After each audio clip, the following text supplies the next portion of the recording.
working on this guy and play here. Got some electricity coming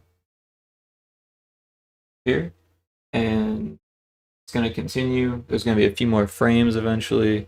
What I want to do today, I think, is expand on the electricity, make it a little bit more like brilliant as far as like a light source goes.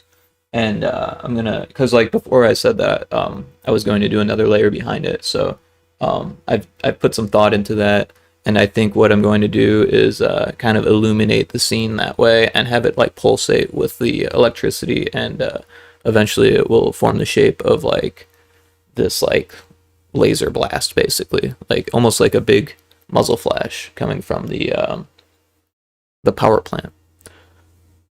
Alright, so yeah, I'm gonna start some music here. Move my mouse.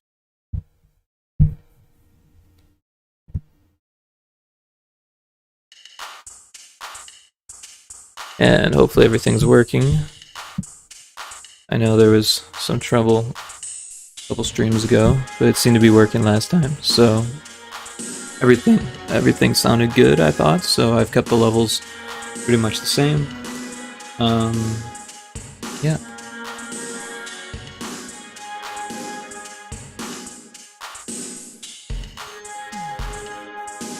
Good.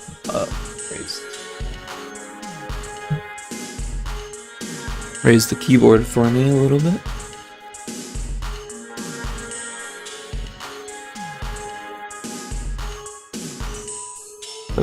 So all the electricity is kind of happening at the end, so it's one of these top layers, yeah. Electricity.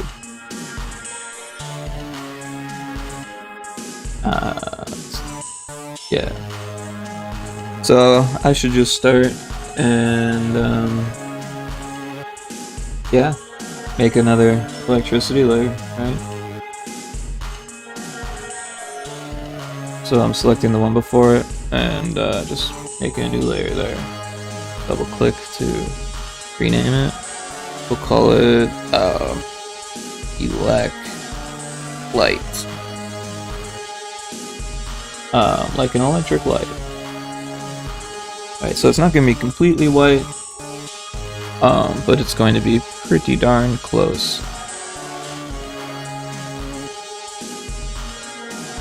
Yeah. So basically I'm just going to, by hand, make a frame for every electricity frame, and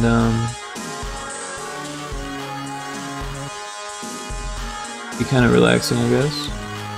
I'll try to move as quickly as possible because this is taking a long time, and no point in moving super slow.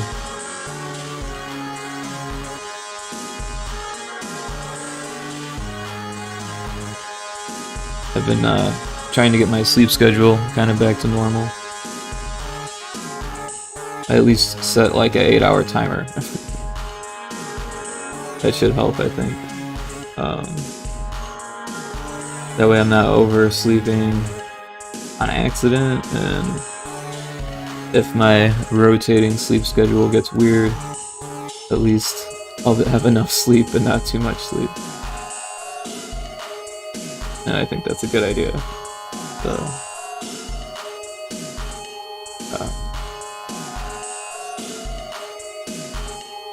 but so far, I'm enjoying not going into work, I'm not gonna lie. I'd love to keep any work that I do at home and remote, but I kind of don't see that. Ultimately, I feel like if Retro Spaceball doesn't do, like, you know, extremely well, which I'm not planning on it, like, doing, like, extremely well. I would like for it to do well, as far as indie games go. But these days, you know, extremely well, that's a lot to ask for. So, that would be nice, though.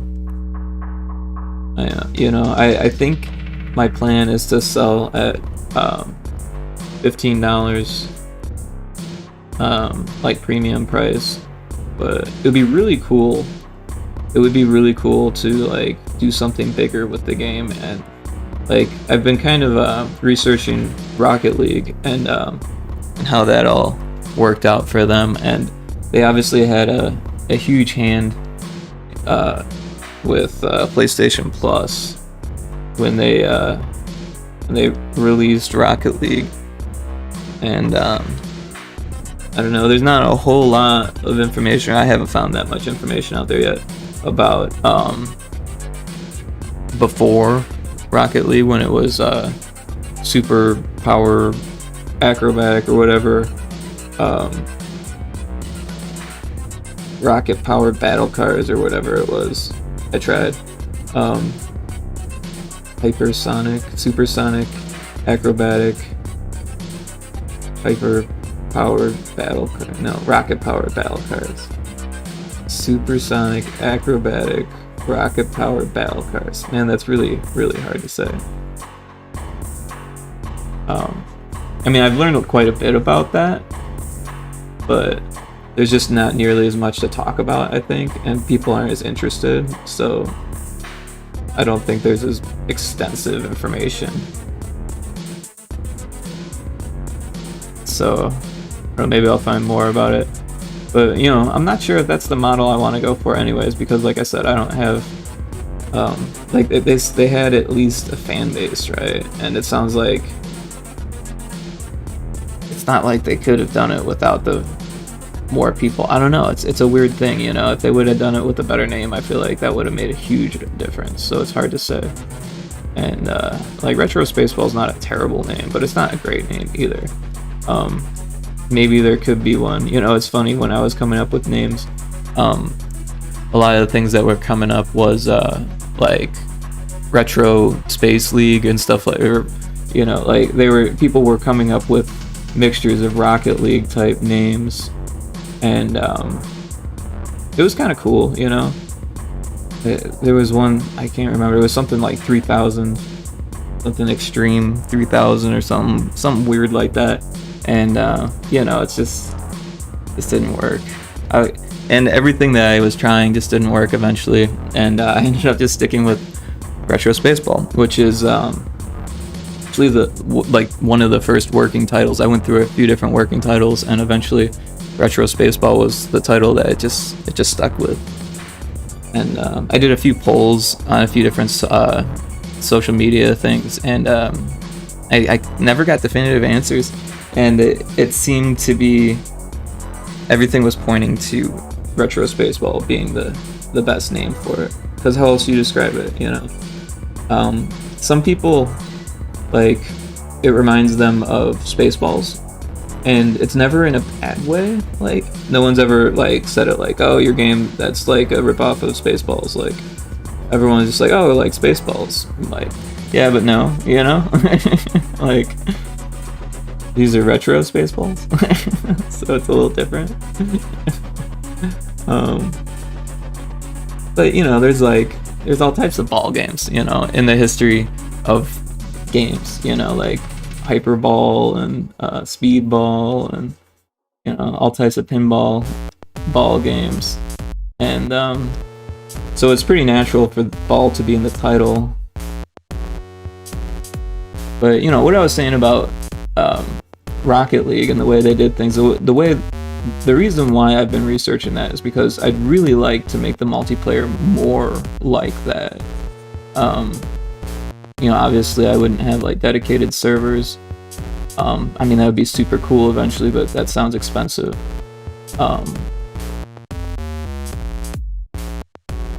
And then online multiplayer, I think, is really what the game needs, honestly. I mean, I'm not saying it needs it, but it would be super cool to have it.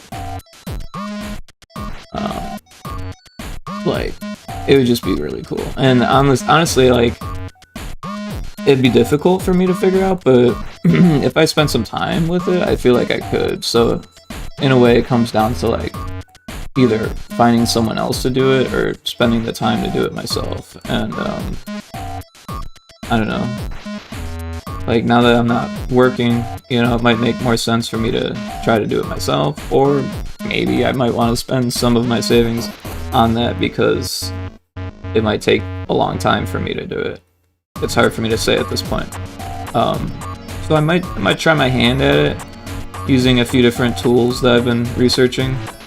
And I may actually ask for some help from people and just see if there's like people interested enough to at least offer a quote or something like that.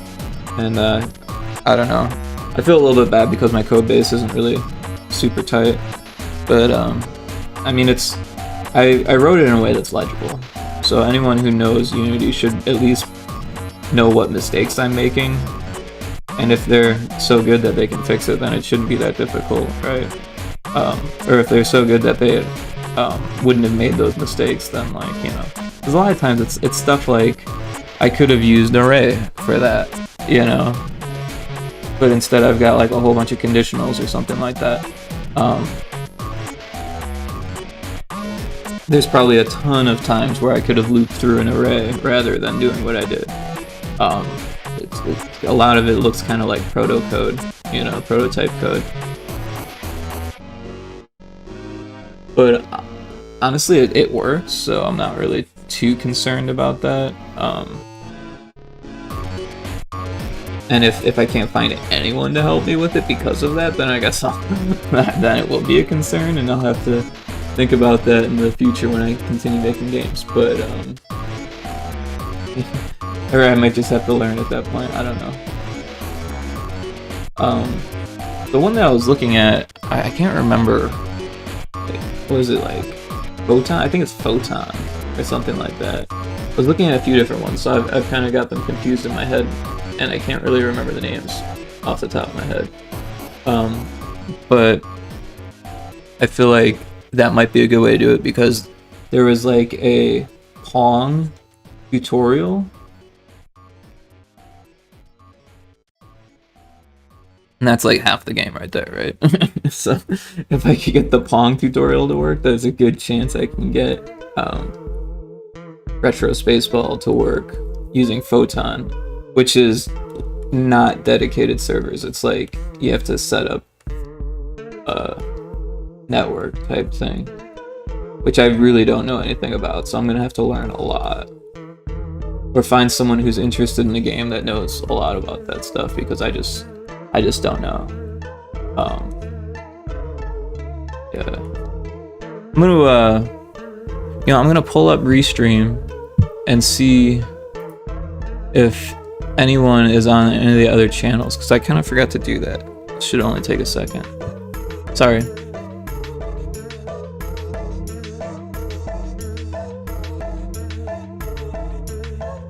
What am I doing here?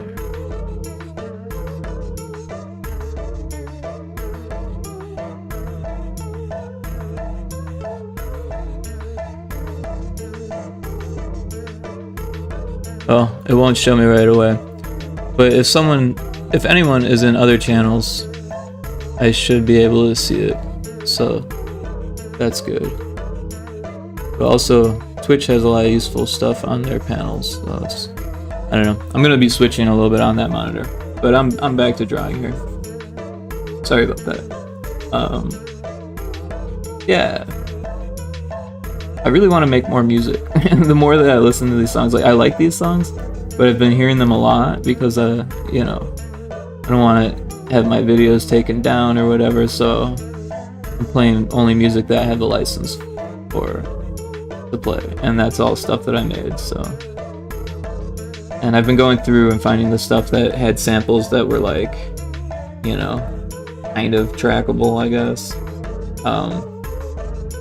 just to kind of cover my own ass a bit, I guess, because, you know, who knows, right? If the game does really well or something, I don't want to fudge my chances of success by, like, I don't know. I'm just not going to worry about it too much, but, again, I added a few more tracks that I found, because I was kind of bored with the tracks that I have on here. But there's like a lot on here, so it's hard to say I'm bored with it. It's just I've heard them so many times because I made them, and then I'm hearing them a lot because I've had them for like a decade now. Some of them, not this one. This one's like 2013, I want to say I made this track. But you know, each of them have their own story for me. Like in this one, I was in my mom's basement, used my launch pad,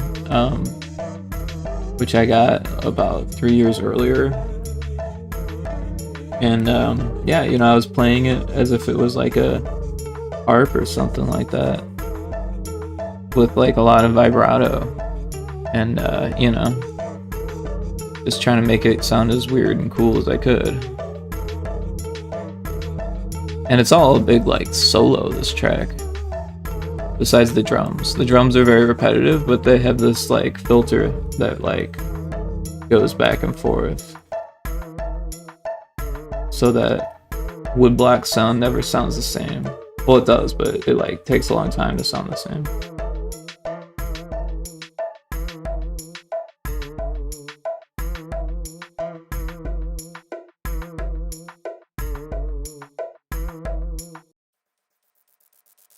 So yeah, after this lightning, I'd really like to get the volcano going today. And then like after the volcano goes, this scene is done. And then I can go on to the next scene. Now the next scene I have planned is actually really simple, so that one's gonna be like a breeze compared to this one. This one was like the big hard one. This was like the boss scene of the animation, right? And I've been animating for a long time now. It feels funny saying that, but it's the truth.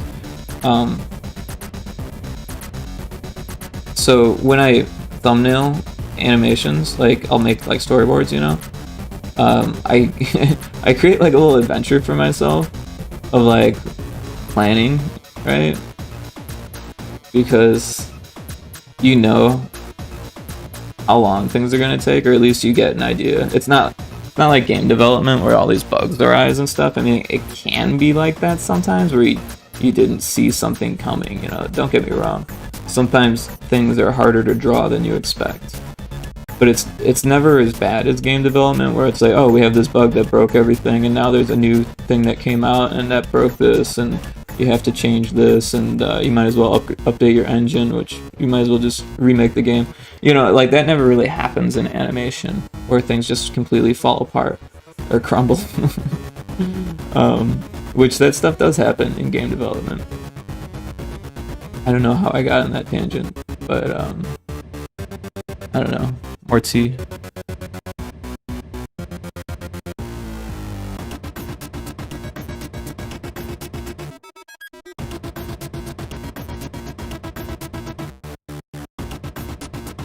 Oh, yes, I know how I got on that tangent.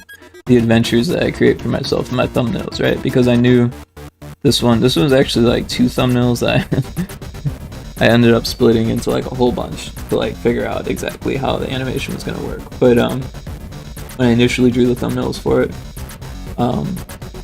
it was just to, you know, it was like it coming down and then it being on the ground and everything being destroyed. So it was going to be like one big impact, but then I was like, it needs to be dramatic, you know? And that's when the scope kind of expanded for this particular scene. But if I was going to do that for any scene, this was the scene that needed it. But I am going to end up having to expand the scope in other situations. I already added one thumbnail, like an in-between thumbnail where, excuse me, some water here.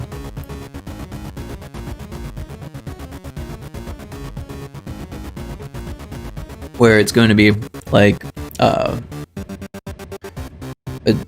zoomed out view from the planet, like you can see more of the planet from above, and you're going to be able to witness the thing open up some more, and it's going to become like this big gaping hole in the side of the planet. So that's something to look forward to.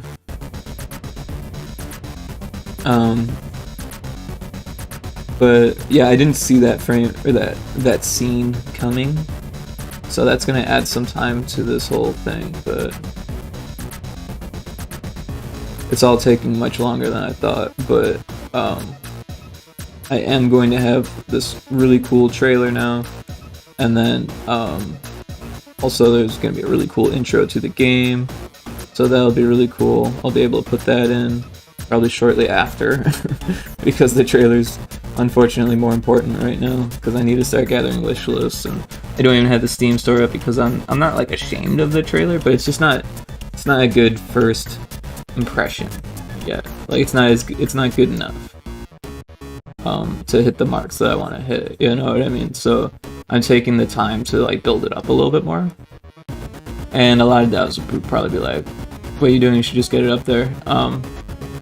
But yeah, I do feel like it's currently, like, the videos I have are just below the mark that I'm trying to hit in quality.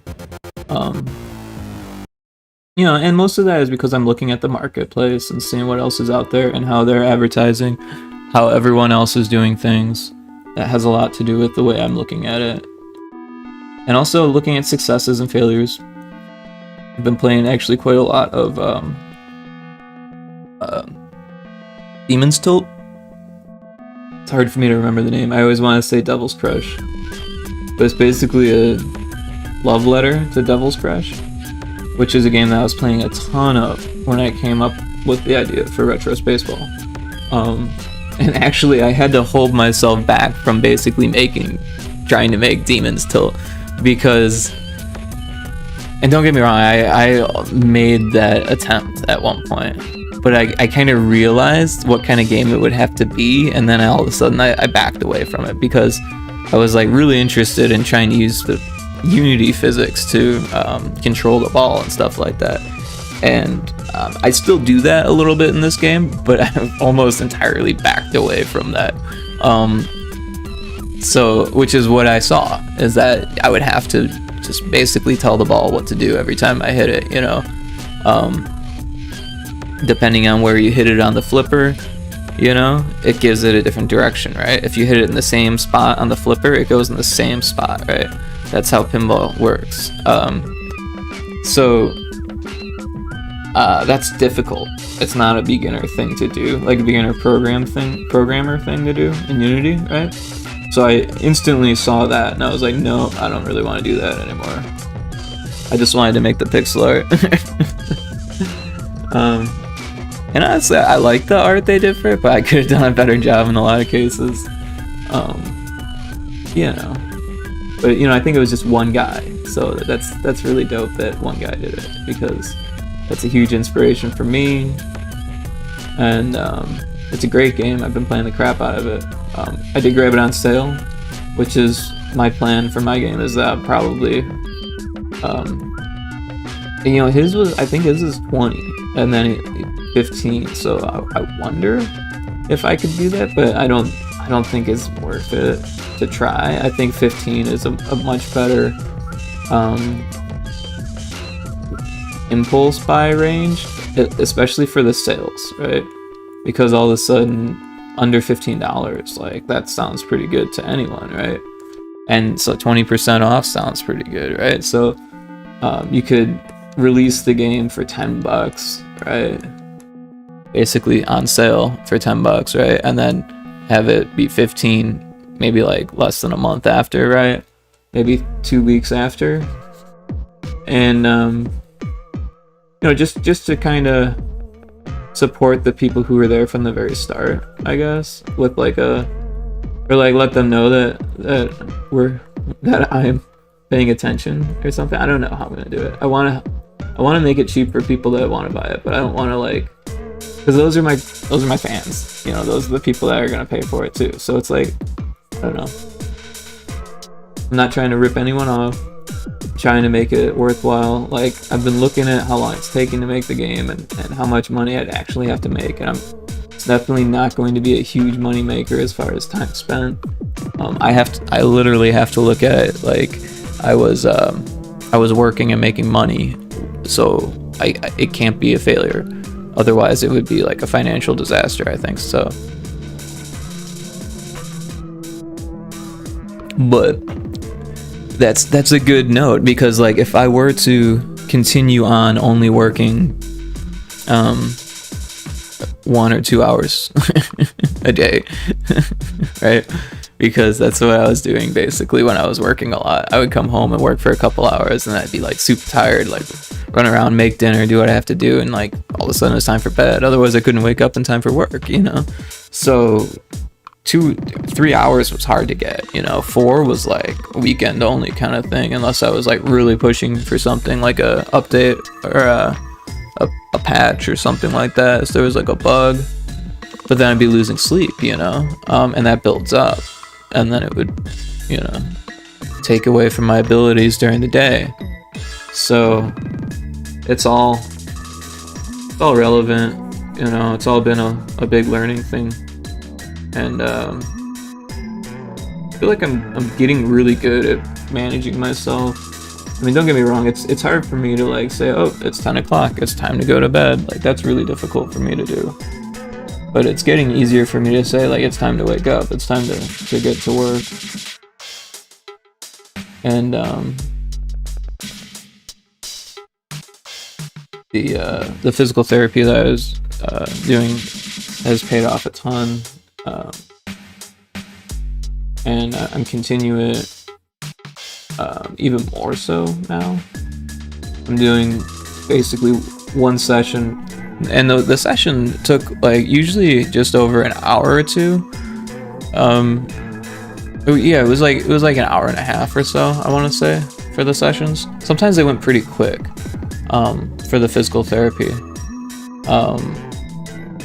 but I'm doing that 2 or 3 times a day, where I was only doing it once, or I was doing it twice a week. Yeah. No, 3 times a week? No, I think it was twice a week. Yeah, it was twice a week. So I was doing it twice a week, which was like $80 twice, so $160 a week. And now I'm doing that, what I was doing for $160 a week, I'm doing that every day. So if I was seeing a physical therapist doing what I'm doing, it would be $160 every day, basically, the way I'm looking at it. So if you ask me, I'm flying at getting better, but it still hurts. It's still painful.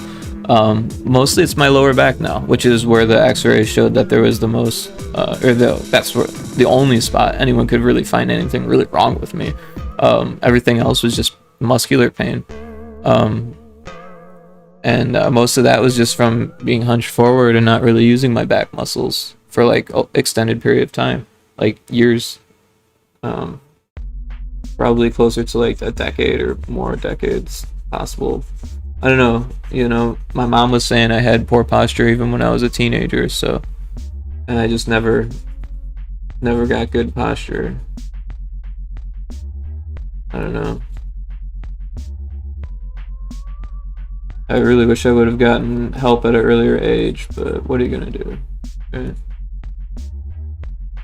It's surprisingly how little help I actually needed by the time that I was the age that I got the help, which was like just a few months ago, right? 6-7 months ago. But once she kind of showed me what good posture was, it like made sense how off my posture was, you know. Before then I never really realized how hunched forward I was, and it made a huge difference, I think, or it's making a huge difference, me fixing it, because having poor posture is just terrible for you, you know. It's bad for your body, it's bad for your health, but it's also bad for your brain and your psychology, and the way people look at you, the way you react to people and the way people react to you changes, you know. It's a really strange thing to me because I didn't pick up on it. I think a lot to other people it's more natural to pick up on how a stance affects your like personality, so to speak, which is something that I don't really agree with. I don't think your stance really is your personality, but it's how people view you, which is, I guess that's part of your persona, is that, you know, you can't really you can't really change how people see you, even if they don't see you the right way. But oh.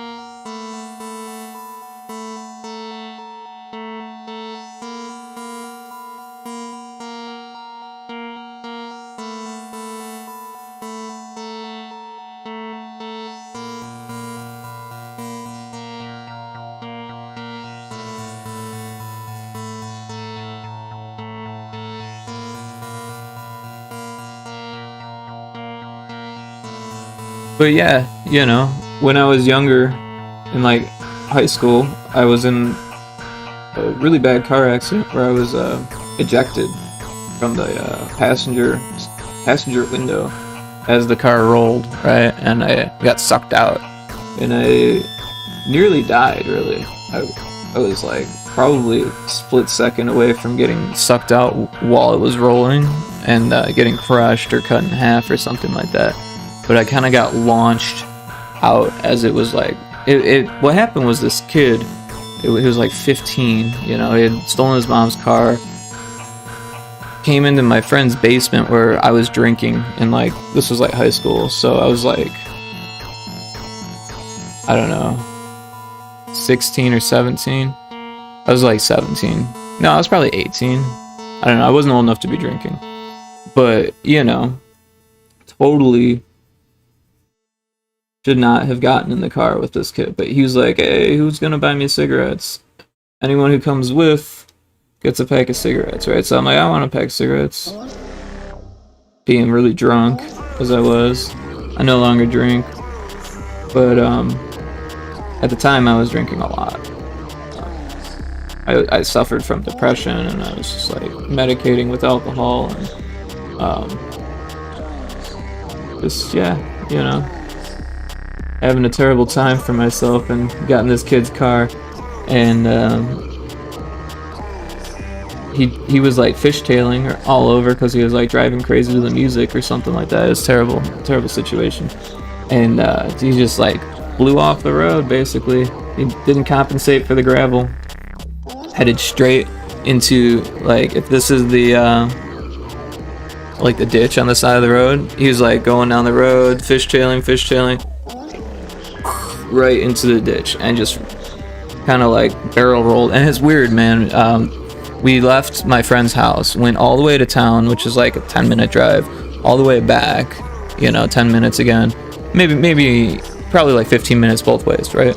And he's almost at my friend's house, so close that the car ended up in the lot next to my friend's house. It's crazy, right? And yeah, just absolutely nuts.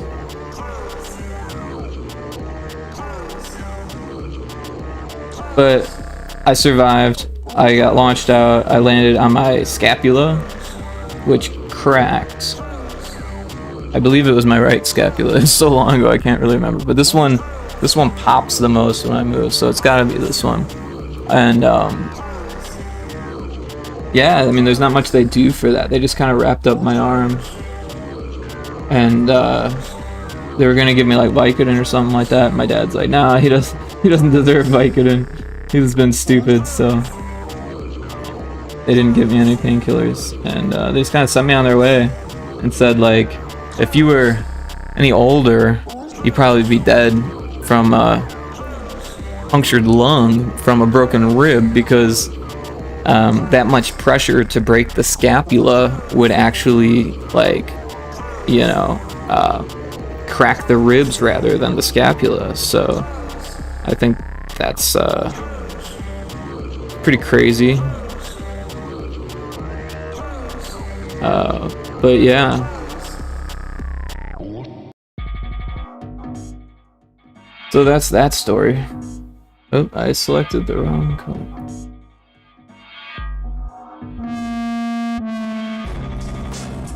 I think that's had an effect on my posture. Of course, I had poor posture before that, so it definitely made it harder to correct it. And ever since then, it's been very poppy.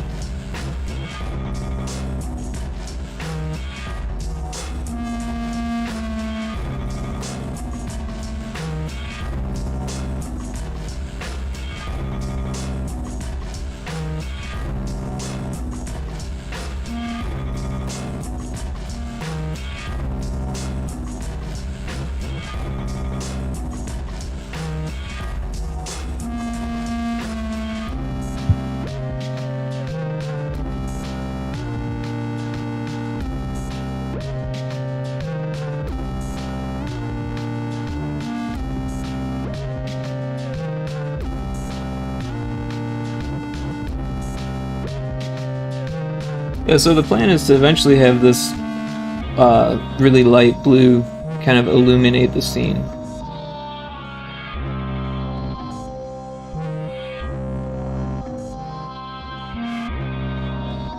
And we'll see how that looks.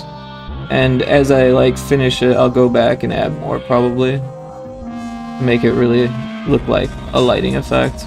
I was thinking about using opacity, but I think I'm just gonna keep it opaque. Or transparency, I should say. I was thinking about using transparency.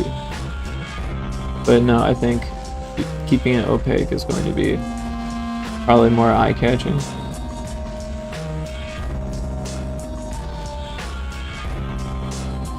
I don't know, sometimes using that transparency with pixel art, like it's hard to do it, but you can go overboard with it.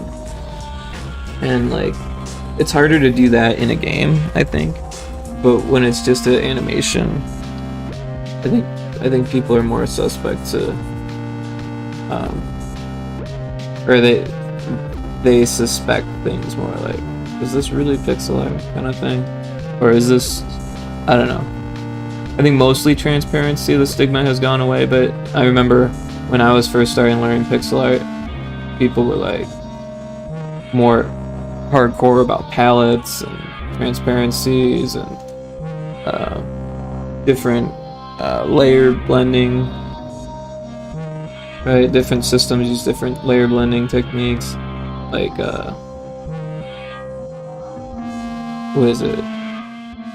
Super Nintendo used multiply and divide or something like that, right? Maybe add, subtract. I don't. They probably had basic arithmetic in their Super Nintendo engine, you know.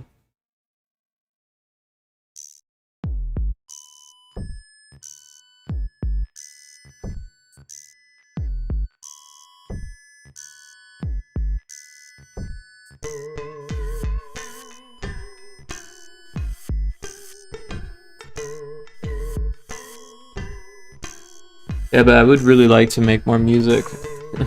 It's a shame I kind of have to wait until all of this pixel art's done, but I like pixel art too. It's just I bought this really expensive instrument to produce on, and it's great. I love it. The only problem is that it's taking a lot of time because I'm just having fun with it, and I'm not actually like working on it yet, where I should just sit down and actually work on it. Anytime that I actually sit down and work, I'm like, should be working on stuff that I need to work on, which is like the pixel art and the trailer, getting up on Steam and stuff like that. So it's this weird cycle where I'm just kind of making, I don't know, kind of music like this, I guess, which isn't really, I don't know, it's not sellable, right? It's weird. It works for the stream, but it's I don't know.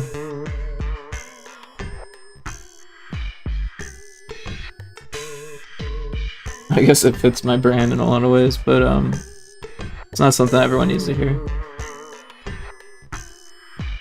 I don't know, I never really told people about my music, honestly. I mean, like, I did it sometimes on Facebook and stuff, but about it. I didn't really go to different like forums or anything, or like meet people. Sometimes I did on Discord, and it's always like a strange conversation that would, you know, musicians are very competitive. I'm not. I grew up with a really competitive family, and I didn't really enjoy that, so I'm not really into competition. Like, in games, it's one thing, like, but in real life, it's like, not really interested in that.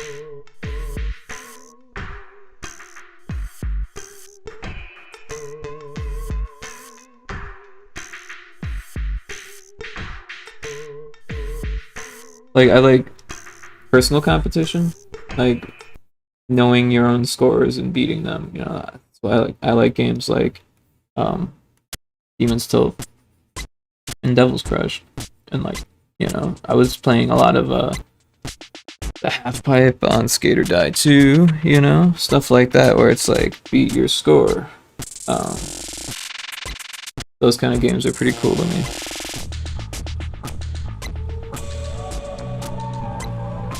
Oh, I hit a button.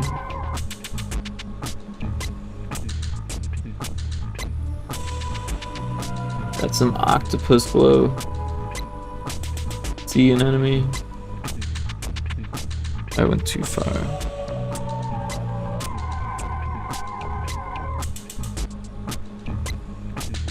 I did.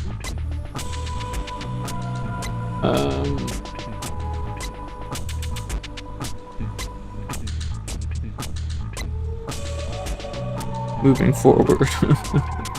I'll have to go back and fix everything, I'm sure.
I still love this song every time it comes on.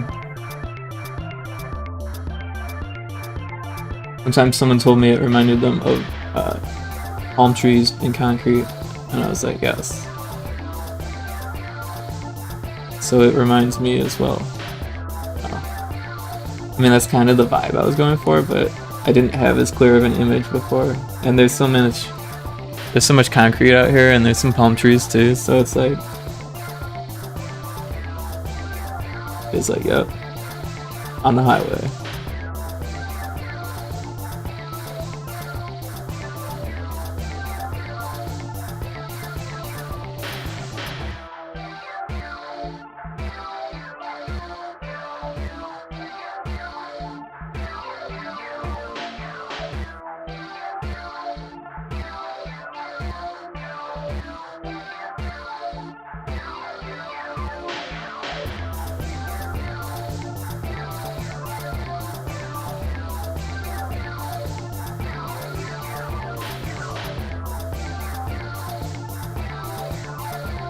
So I was looking on the Switch store, and I was actually pretty disappointed when I saw there's only like 2 games that I even like wanted to like grab on the sales. And you know, I really only look at the sales these days, to be honest. Like, I don't know, if it's like a release that I know about and stuff, then I don't really need to look for it, because I'll like have already gotten it if I really wanted it, or like, you know, I'll have been following it or whatever. Usually games that I buy for Switch are like small little games on sale, kind of just filling up my memory card on it. Games that, you know, I like to play, roguelites, a lot of them. To be honest, I didn't see that coming when I got a Switch. I wasn't like, oh, I'm gonna play roguelites on it, but that's a lot of what I do now on it. But I also play a lot of Rocket League still on it, which is funny because I was like switching to PC for a bit, and it's like kind of still my main account. But now that I got a Pro controller, it's like there's no difference basically. Probably should have got the Pro controller earlier. Switch should just come with a Pro controller. I mean, come on. But they're like fucking 60 bucks, 70 bucks, something like that. So 80 bucks, I don't even fucking know. It's crazy. It's like a third of the cost of the Switch. But that's Nintendo for you. I mean, they have quality products, but they charge for them for sure. It's almost like Apple in a way, but not as expensive.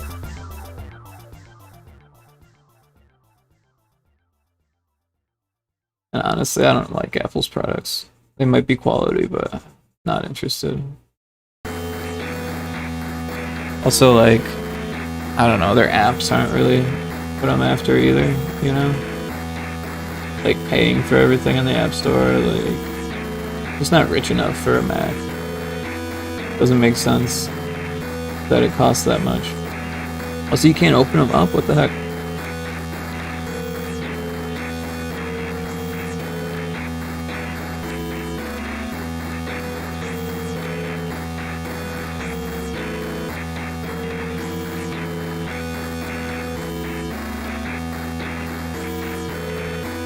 So, 13, 14, 13 frames in.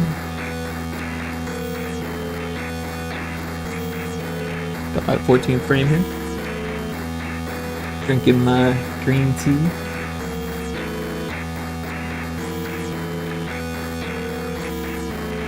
And I really love this tablet, I do. I mean, I wish the colors were a little bit better, and I wish it was glass, but man, it's so cool.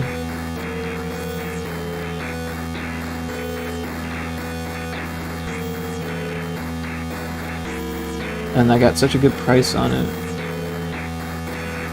I mean, I had to get it from a complete stranger to do that, but it ended up being cool. Stranger was cool. I mean, we're still friends on Facebook and Discord, but he's all the way out, a few towns away, so.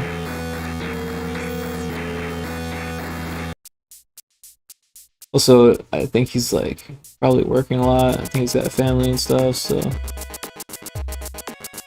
He was getting into 3D resin printing,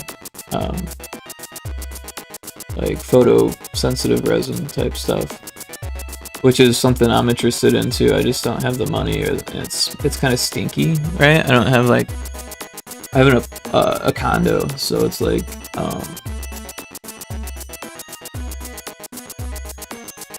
I don't have a good ventilation solution for that. I mean, I could just do it like in the guest bathroom or something like that, and just have the vent going all the time, but not really the best situation, right? What you would want is like a garage, like a nice lock on it, because that shit's not cheap.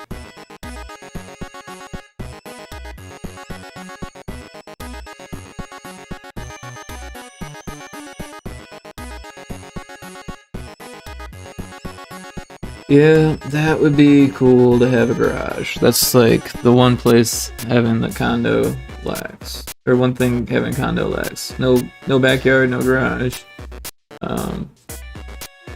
Those would be sweet things to have. But this way, I get to rent from my mom. Not so bad. Not as bad as it sounds. Hopefully it doesn't get any worse than it is. Still a little worried about that, but you never know, you know? I'm just trying to be positive, and hopefully that works.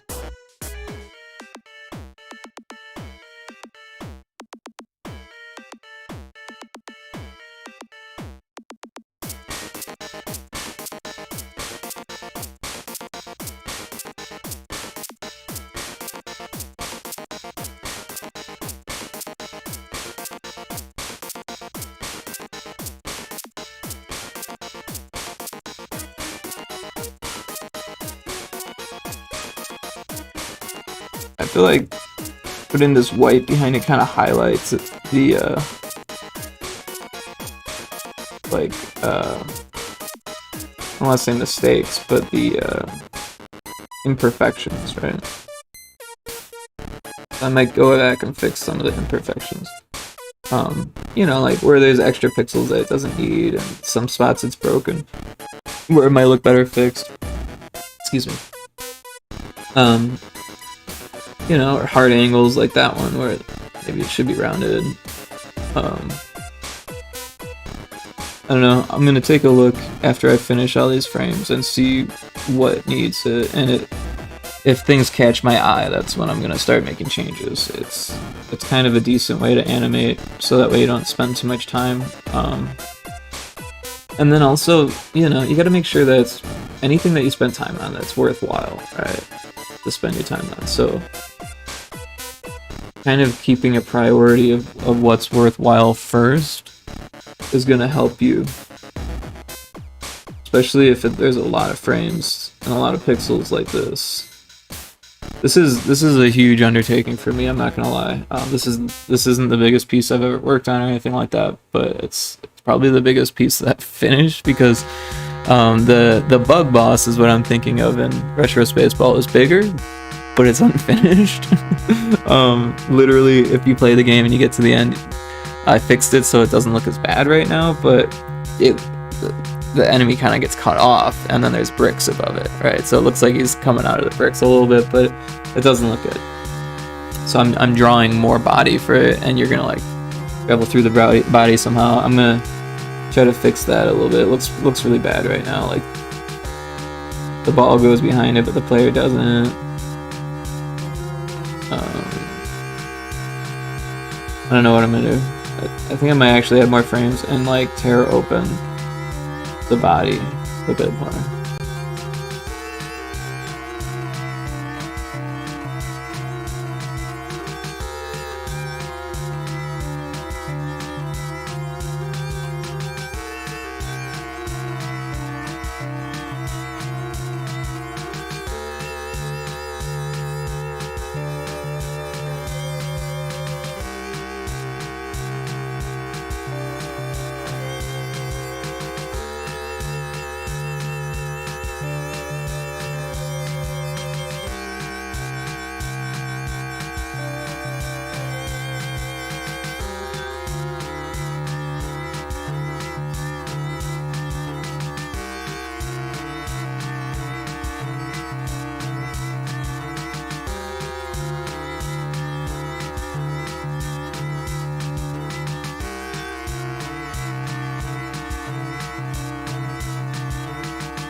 Yeah, last night, towards the end of the stream, I was thinking in my head like, oh, I should start putting the white on there, and I was like, you know, I need to make a post. And I was like, that's gonna look bad if I only do like a few frames to the white, and then it goes away.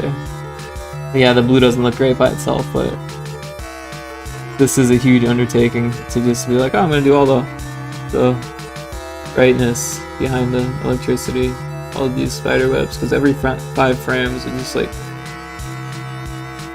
you know, it's probably easier to draw the electricity in some cases. Maybe not, you know, depending on how terrible I am at drawing this.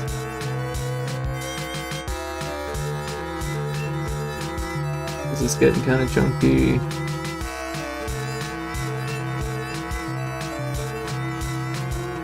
Oops, too far.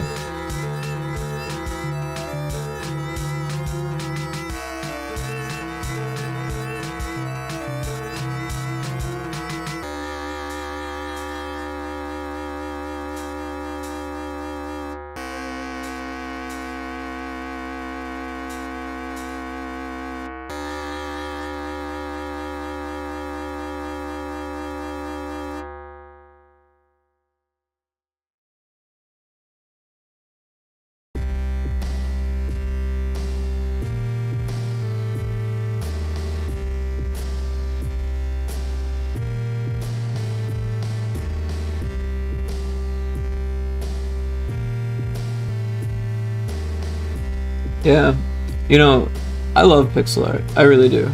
Um, but I can't see how someone could only do pixel art.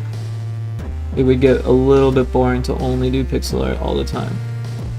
Like, oh, I'm gonna make a game. Like, oh, I'm just gonna work on pixel art. Oh, done with that one. Gonna work on some more pixel art. You know, like, um, to me, game design is actually the most like interesting part of games, I think. But pixel art, you know, I love it. Um, it's like a breath of fresh air when you get to do it. But then it can be overwhelming, you know, and taxing, and you know, it's hard on your eyes. Um, you know, look at this setup I have to make it easier on myself, essentially, right? Because it can be kind of a pain in the butt. Just being honest, I do love pixel art though, like I said. And that's any art, really. Any art can be a pain in the butt. You do it all the time, you get used to it, but I love switching things, to be honest. I love doing music, and then doing some art, doing some game design, doing some programming, going back and doing some more music, doing back some more art. What's great about that is it kind of works with the solo dev process, but doing solo dev isn't exactly like sustainable. Like, it can work if you have like a hit or something like that. It's really hard to keep continuous hits going, it seems like. And then also, I don't know, it gets easier to hire people once you've gotten a hit. So like, if the game was to do really well, I would probably hire someone, because it just sounds easier than making another game by yourself, right? Flesh out the company, rather. Because I mean, that's the goal for me, is to flesh out the company, I think. And then by that I mean starting with some contracts. I really want to get people that are behind the vision, that I can, like, you know, start with contract work and then with the ability to possibly hire them on as like a full-time team member for some time, you know. And let's kind of see where that goes. But whoever it would have to be a generalist probably as well. Either that or really, really good at specializing in something. Like a pixel artist that could like adapt to my style would be great, because then we could both work on the pixel art. I could get some help with the things, you know, or like I would like to do an RPG, like a JRPG style, and that's a terrible decision for me because I don't know how to do Japanese animation. I could probably find some that I like and mimic it if I wanted, but I've never done that before, so I'm not really, that's all like new territory for me. I'm not super interested in doing that, to be honest. It's not that I don't like anime. I do. I really like anime. I just never really felt inclined to try to pick up that style and use it as my own, right? And to just draw other people's images, you know, that was cool when I was in high school and college. I mean, by the time I hit college, I was already kind of out of that, right? Because there's a wall that you hit, or at least that I hit. I say that with a touch of bitterness, because there's a lot of fan art that does well for the artist, which is good for them, you know, but for me it's kind of a slap in the face, because I was taught in art school, I paid like a lot of money to go to art school, where they're like, oh, you can't just take other people's art, that's plagiarism, you know, which is what fan art is, it's plagiarism. But since the company is not suing them, all of a sudden it's fan art and they can get a job that way, right? Disney's done it. They've given people jobs for fan art. Pixar, I'm sure they're in the same boat. Like, there's tons of people that hire based on fan art. The sad truth behind that is that I think there's ulterior motive there, where they can hire them and not give them as much cool benefits or whatever that they give the other people that they have to like trick into working there, right? Because if you're like a really professional illustrator or something like that, and Disney's asking you to work there, Because maybe you worked there before. That's really the only reason why they would ask you a illustrator, right? Then they'd have to like be like, ah, well, it'll be great, you know, like it'll be like last time, but with this. And that doesn't happen for illustrators that are just starting out. What happens is they say, well, how much you want to work for? And you say, for Disney? Shit, I'd do it for like $5 an hour. And they're like, sold. So you have to be careful about what the number you give them, right? Not to mention, it's hard as fuck to work for Disney, I'm sure. I haven't even tried because, you know, when I was a kid I wanted to work for Disney, but I gave up on that dream. I dislike the company now, and I'm not interested in the products they sell, and the whole thing has kind of turned me away from that style of animation, to be honest. Which I was really interested in when I was a kid.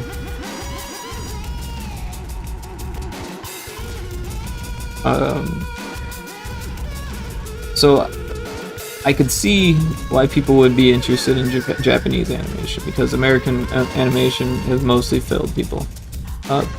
Pixar, it's like, it's basically Disney too, right? They were basically the same company for a little bit, it felt like. I know they were different, but it felt like the same. They were, I think one owned the other. Disney owned Pixar or something like that at one point, right? And then they broke away or something like that. I can't really remember. I saw the documentary, but it was a long time ago now. Definitely more interested in Pixar than Disney, but I don't know. I still watch some of the new stuff just to stay, you know, culturally relevant or whatever. But you know, a lot of this Marvel Universe stuff I can't get into. I just can't. It's just too weird for me. Too not what I'm interested in. And you know, there's so much media today. Why would I want to watch something that's not interesting to me, right? Just because it's interesting to everyone else, like, that doesn't sell it for me.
Drama all the time, I go on like them a wicked man and bad man, you know. Meditation lose the way, lead the way, Rastafari. Selassie, yeah. Around and down the money and the gold. I won't live in the dark, I lose control. But I won't have that never been told. Since they want it up, we in the gold. Around and down the money and the gold.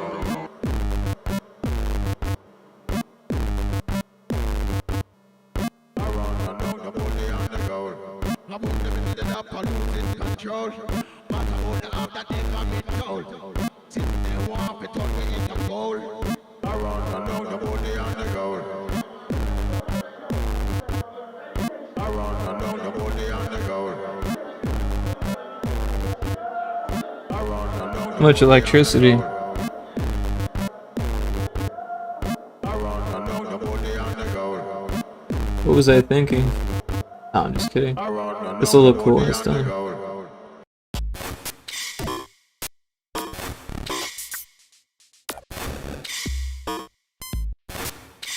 I have high confidence.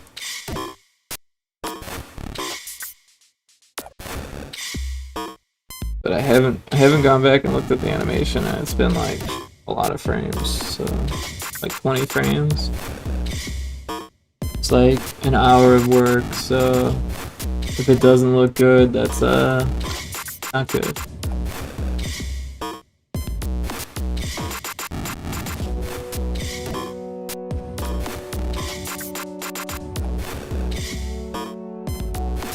But this was the plan from the get-go, so there's not really any other option at this point.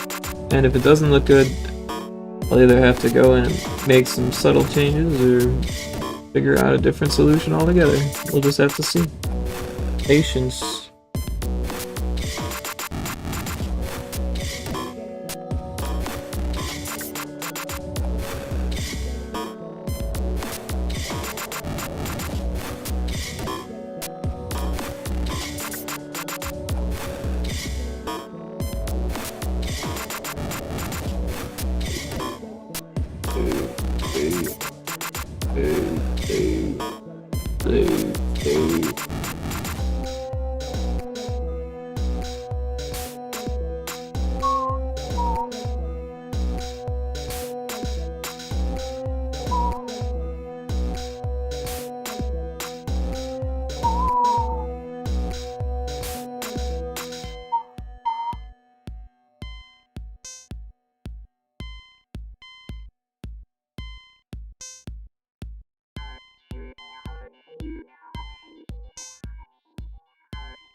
Oh, jeez.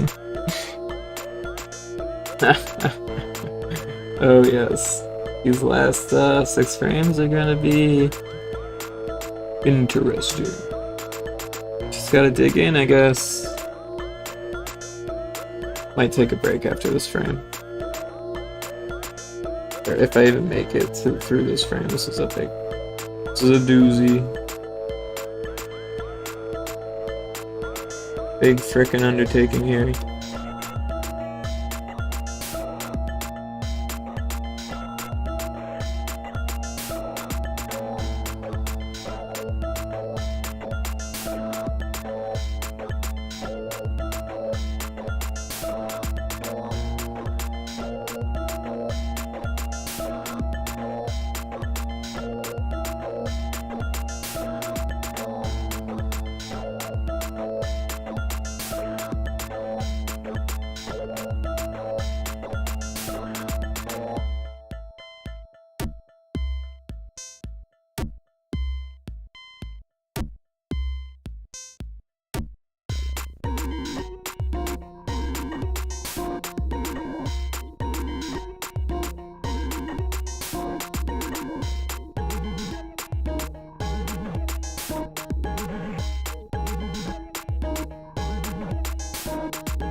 I don't know, those ones don't really need to be connected, do they?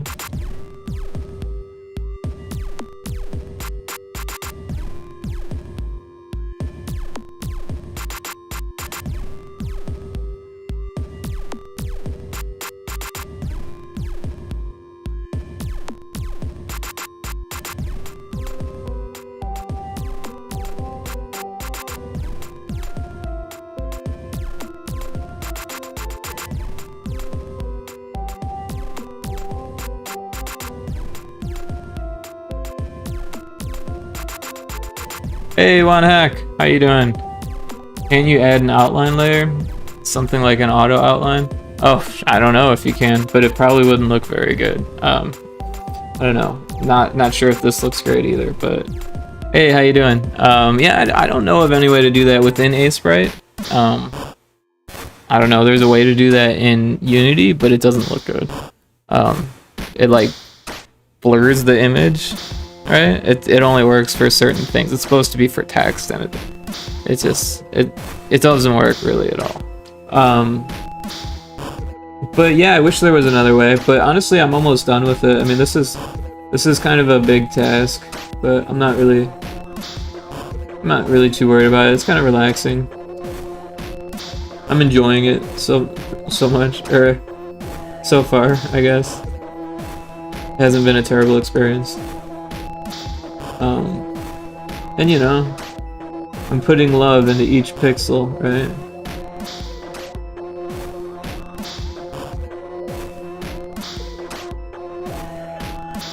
Aren't there like mods for Aseprite? I believe there's plugins, but I don't know how to write them, and I haven't looked into it at all. So maybe I should look into it more. Yeah, I did look into Pretzel. I think you mentioned Pretzel. And that looks interesting. I just didn't really jive with the music. Like the music didn't really. I don't know. I guess I was just listening to a few random songs, and one of them was okay, but then it went to something else that I wasn't really interested in. And, like, the genres were alright, but there wasn't like a whole lot of like, I don't know, subgenres. You know, like there's like a synthwave subgenre, but it wasn't like, I don't know. It was okay, but it wasn't what I really want to listen to, you know. So I do want to make more of my own music, and I did add a few tracks. This is one of the tracks that I added to the playlist. You listen to tons of SW.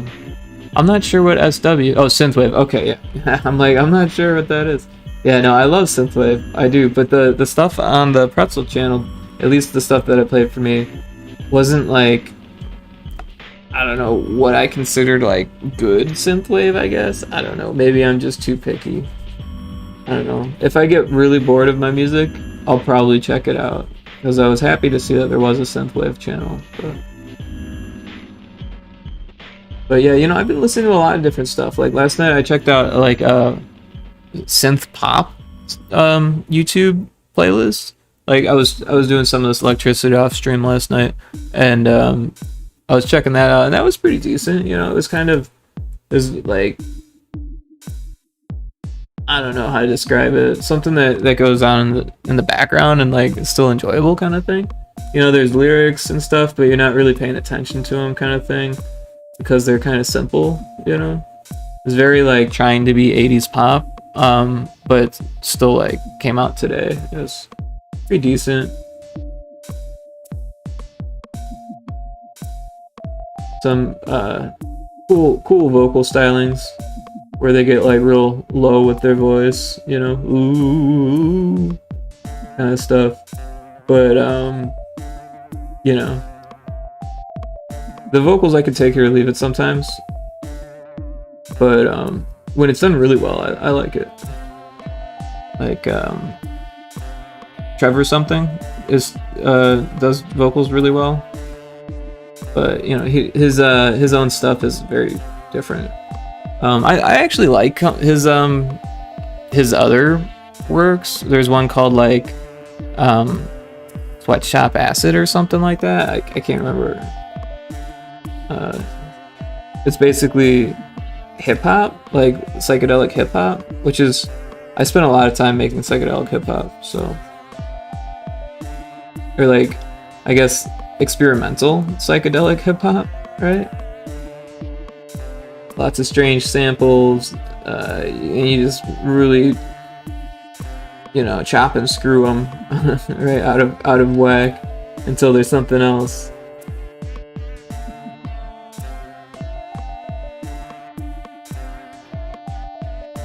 Droid Bishop has got some synthwave songs, more of the 80s kind. Yeah, I'm familiar with Droid Bishop. I'm not a fan, or I'm not I'm not like a super fan, but I am a fan. I enjoy it. Like, it's definitely something that I can get down with. I don't know any songs off the top of my head, but I know that if it's Droid Bishop, I'm interested just because the name was interesting, right? It's interesting to, because I make synthwave, and you know, obviously it's all pretty weird because it's kind of like got all of these songs like in them, you know. But the name I had for the last one EP that I made was Richard Has the Aux Cord, and I think I'm gonna change it for the next one because it's kind of a joke, right? Actually, it was something my boss said from the job that I no longer have, so like, I don't know.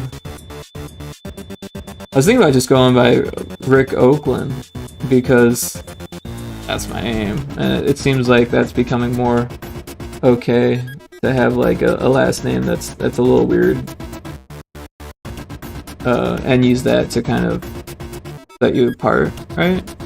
Because a lot of people with names that aren't strange come up with like either they use their middle name or some type of nickname or something to try to set themselves apart as a brand, you know? If their name's like, I don't know, Eric Johnson, it's like, well, there's like 10 trillion Eric Johnsons, so like there's probably like 3 that are famous already. You know what I mean?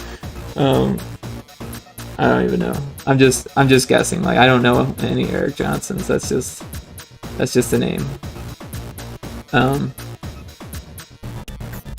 But Rick Oakland's kind of out there. There's only one other Rick Oakland that I know of, and he's my uncle. I was kind of named after him, so that's hard to avoid. We do have different middle names.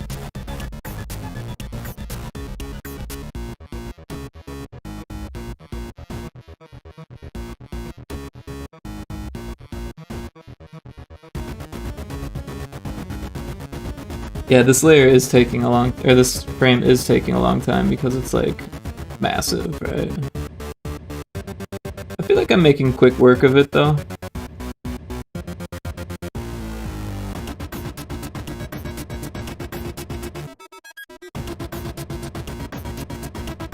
Yeah, there's a chiptune channel on Pretzel as well, but I was like this first song was good, and then the next one was like, I'm not into that, you know? Maybe there's ways to like make playlists and all that stuff, but I'm not really the type to just sit there and listen to music and be like, oh yeah, I like this song, I'll listen to it later. Oh yeah, I like this song, I'll listen to it later. Kind of like, either I know because it's been curated by someone that I like on YouTube kind of thing, or like I don't really go out of my bubble too much, honestly. Which is kind of a terrible way to find music, I guess, but it's been working for me the last couple of years, I guess. I don't know. There's so much crappy stuff out there, and every once in a while I look at the different YouTube curators and stuff and find ones that speak to me and ones that I trust or whatever, but I don't know. I'm trying to remember the name of the one that I like the most. It's like Search and Destroy or something like that. And they're pretty popular, I know, because one time I was at a game jam and this person was listening to music with their headphones. They're on my team, you know, and it was a playlist that I listened to all the time, you know. So I was like, dude, that's my jam, you know. And it was that same curator.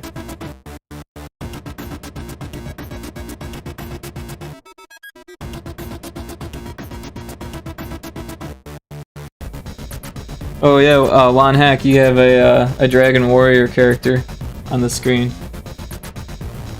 There's a way to change it. It's pretty cool. I downloaded a bunch of like different sprites and stuff from games, and then there's also like a sprite pack from like the Block Boy, it's called, from that's what my guy is. He's like a block person that has like different avatar stuff. Yeah, there's actually an extension, like a link, where you can customize your avatar I think it's got like a point based system, but I don't think I turned any of that on. I haven't really had a chance to test it with anyone else. But yeah, the link is actually in the about me section on my my Twitch page. And if you check that out, it should just load up, I think, and just like show your avatar, I think.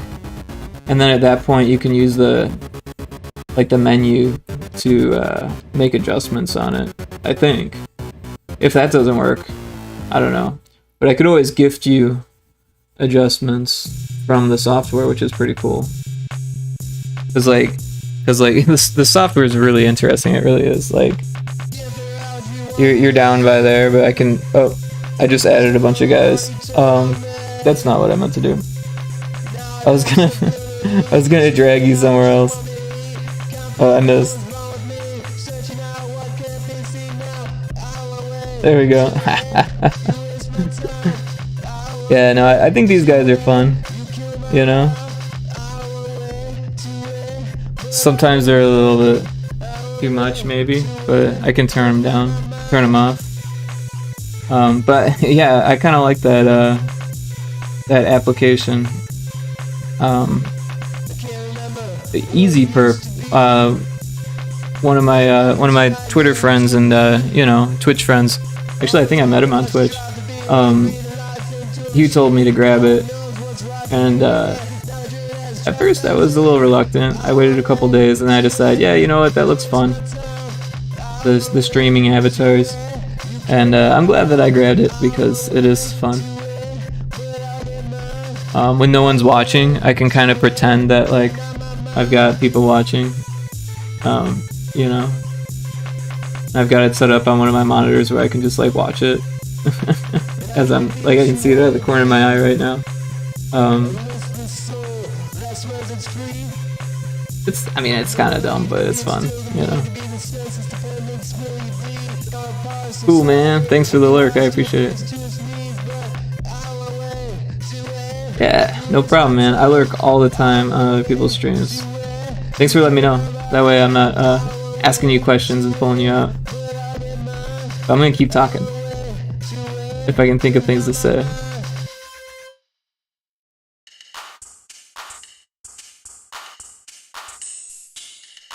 I do like the stream avatars though. I think that's fun. I found myself dreaming about it a little bit. That's how much I liked it, so it's gotta be worth the $15. I guess I'm a little ashamed that it slipped into my dreams, but it's like whatever. They're cute, they're cool. I like pixel art. I really do want to make my own pixel art avatars. I mean, I could even make like a pack and make it so other people can download it, you know. I think that'd be cool, you know. Obviously no one would really want retro Spaceball pixel art avatars, but it'd be cool for my stream, and then I could probably come up with something a little bit more customizable eventually, but I don't know. I've been thinking about, you know, the future of this stream and my business as a game dev, you know. And I would like to make this more like, I don't know, professional, I guess. In as many ways as possible, I guess, and just keep it going, maybe? I don't know. I'm really inspired by Pirate Software. If anyone's familiar with Pirate Software, it was like a one-person team, I think, starting out, but I think there's like 3 people now, and maybe I'm wrong about that, but I think there are 3 or 4 people now, and they do most of their own stuff. Like, I think they contract a little bit, but I think it's all mostly in-house and like remote, you know. So they've got like 2 or 3 different people streaming it like all the time. So someone's always streaming it, it seems like. And I remember I found them when they were making the game, and now the game's already out. So I watch them updating it, and I don't spend too much time on their stream. I don't chat too much because it's packed. It's a packed stream. There's always like 20 people when they start. By the end of it, you'll have like hundreds of people in a stream, depending on who's streaming, what they're streaming. A lot of times it just devolves into conversation, but they're like paying for the conversation. They're literally subscribing and donating and giving tips and bits and stuff. And I don't know. I don't like the idea of working through Amazon like that. But if the game was big enough, like, there might be another method without Amazon. You know, like maybe Patreon or one of the smaller ones. Or maybe I'll just say screw it and work through Amazon. I don't know. I'm not a huge fan of Amazon. I try to avoid using Amazon. But you know, I'm on the fence about Kickstarter. Also, like, I would love to do a Kickstarter, but at the same time, I don't really want to give a whole bunch of money to Kickstarter. They're like really rich. They can they're rich enough where they could change laws. You know what I mean? I don't want people to be that rich. So me giving a huge cut of the game's donations would be like kind of against my morals in a way. So it's like, it's a really hard decision to make. I think I need to base it off of other people's thoughts. Because if it's worth it, then it's worth it, you know, because I might need that leverage, that slingshot to help me start my company, you know, to help flesh it out and get it off the ground. And then maybe I won't need to rely on Kickstarter. Maybe I could use a different crowdfunding, or just do it through a different means, you know, like through streaming or through Patreon or donations direct, or however, you know, through a website. I'm not really sure. There's a lot of talk about subscription games for indies in the future because of the pricing, the way everything's going, where everything's getting so cheap that it seems like the only way to survive would be to be good enough as an indie developer where people would subscribe to your games as a service, which I think works for some games and it doesn't work for other games. So it's kind of a thing that it's changing how game design evolves, right? Because if people are kind of swayed by the money to design the game, like roguelites, for example, there's a huge push for roguelites. It happens with any trend. Whenever a trend is really popular, right now there's a big trend for cozy games. So you're going to see a lot of cozy games coming out, and it's going to saturate the market with cozy games. And in a lot of cases, that's all people are going to care about is cozy games. But you know, for a long time, all people really cared about was Call of Duty too. So trends, they go away, is what I'm getting at. I mean, there are some people that still just care about Call of Duty, don't get me wrong, or PUBG or Fortnite, and I'm not saying that first-person shooters are a trend that's going anywhere anytime soon, but I'm saying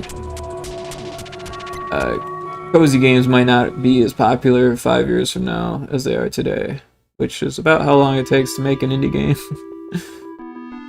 I was looking at the calendar and I'm realizing that Retro Spaceball is almost 4.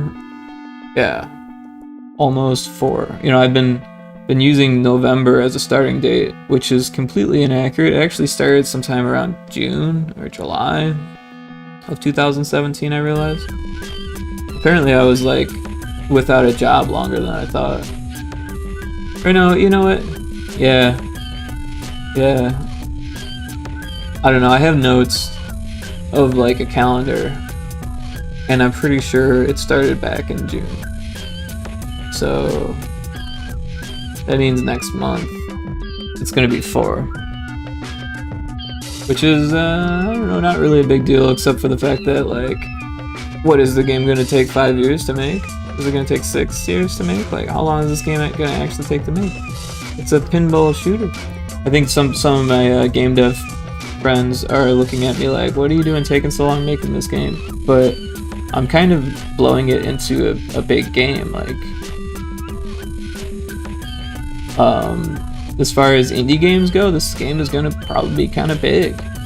As far as like AAA games go, this game would probably be more of like a medium-sized game, or even a smaller AAA game. But I'm not shooting for any AAA quality of seal of approval or any shit like that. So it's like, I'm just looking at their numbers, you know, and thinking like what the differences are as an indie compared to a AAA, and basically, you know, I've only got one mouth to feed right now. Like if I fleshed out the company, that's gonna be different, you know. But I'm pretty inexpensive as a mouth to feed. So I don't know. I have a feeling that I could go pretty far just by myself. Adding other people is going to be a risk. I feel like at first, finding the right people to add to the company is going to be a big risk. But you know, if I find someone that's passionate, I think that's really going to make the biggest like decision for me, right? Because if someone is really into the project and you know they're your fan whether you're paying them or not, like that's the type of person that that I would want working for me, you know.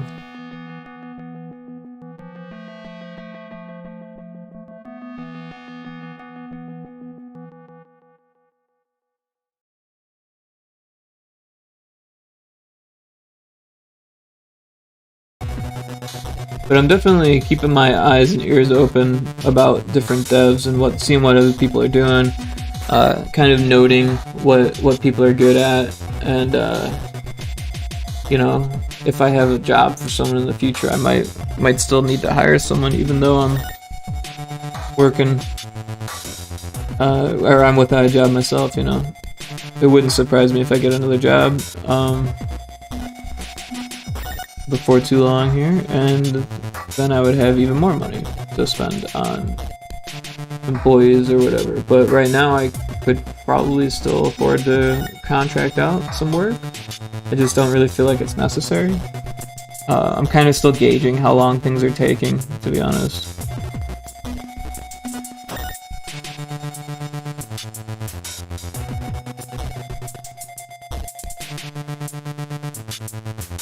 It's crazy because it's been years, you know, but I'm still gauging it.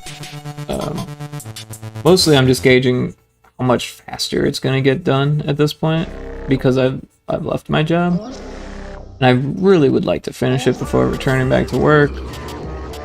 I have a feeling that that's not going to happen. But there's a chance I might be able to get a Kickstarter done and do that. And if that doesn't work, then go back to work. But if it does work, then maybe I could start a company based off the Kickstarter, you know? And that would be the goal. Pay someone to program networked multiplayer. Like, if I had a big enough Kickstarter, I could do the Rocket League thing. I could have dedicated server. I could, you know, make it scale with the growth of the game, which wouldn't be nearly as expensive as Rocket League because the game would be much smaller. And then I could sell hats or whatever, sell new ships and levels and stuff. Probably not levels, but you know, things, cosmetics, right? Because that's what Rocket League did and it works for them. And I don't have any cosmetics on my car in the game, but everyone else does. I'm like, people look at me like, that guy doesn't have any cosmetics.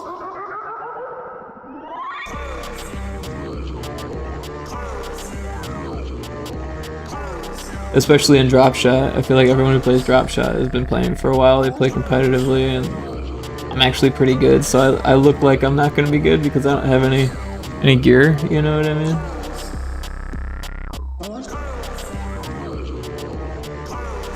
I've never once purchased a season pass, so. And I do support the game. It's just that I don't support it that way. I paid for it, you know. I didn't get it for free like a lot of people did on PlayStation Pass or whatever.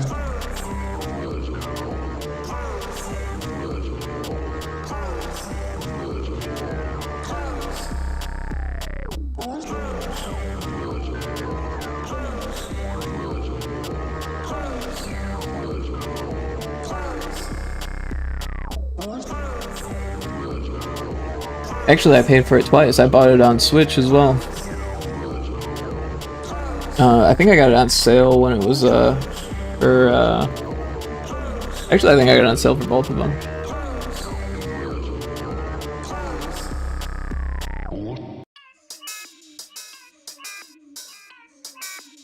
But then of course they made it free for Switch, so I could have like gotten it then, but I'd already paid for it, so can't really complain. I mean, if you want something bad enough that you pay for it and then it goes free, like that's not a bad thing, right? That means there's more players. That means you got it before they did.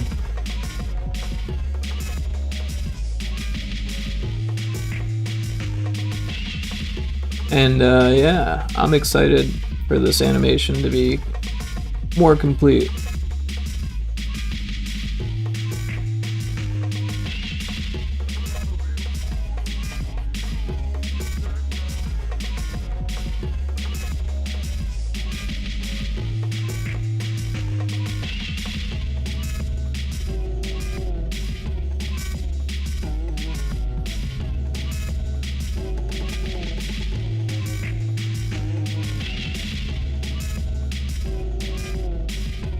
Yeah, you know, I have a lot of plans outside of the games I'm working on.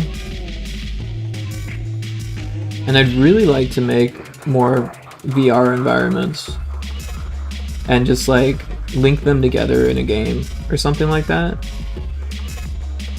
And just kind of throw it on itch, you know. Also, I was thinking it'd be cool to sell game assets on itch maybe, and just like make some kind of generic but kind of fancy you know, explosions and characters and maybe some tile sets. I mean, honestly, I have a whole bunch that I could probably use, but I have so much stuff that I want to use in my own game that I don't want other people to use. So there's that, and where do I draw the line? And then there's also like, is it good enough or is there enough? You know, like, so I think I kind of want to just eventually start a whole thing on that. You know, I was looking at one itch page where you know they had you know a couple thousand Twitter followers and a lot of itch.io activity, right? So it could be a way to bring people into my games, as well as this guy was making like thousands of dollars. His goal was like $4,000, and he was at like $3,000, and the sale was for another 6 months. So I'm assuming that he was probably only 6 months in on the sale. Maybe I'm wrong on that. That's quite a bit of an assumption. That could have been on sale for years. But I don't think that's the case. I think I looked at the date and it said like 2019 was when he initially uploaded it or something like that. So I don't know, maybe I'm making that up. But there wasn't a lot to him. There was people complaining about the sprites not being the right size, or that it wasn't as advertised. But at the same time, I don't think anyone was really complaining because they were so cheap. They were like, it was like a $15 thing for what was normally priced as $50, and they was all like compiled of $5 packs, right?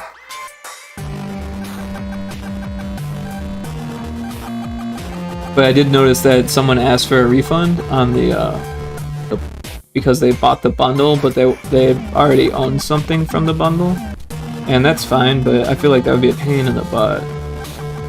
Not like because I want to give the money back, but just because like, oh, by the way, comment, hey, could you give me some of that money back? Like, oh, figure out what email it is, you know, like go to your PayPal, refund, figure out all that for $5. But you know, it's $5, so I can understand, you know, you're already paying for something. And that's not $5 anymore, that's like $40 or $20, I don't even know. But it'd be cool to make some guns, some weapons, you know. I love doing that stuff, so.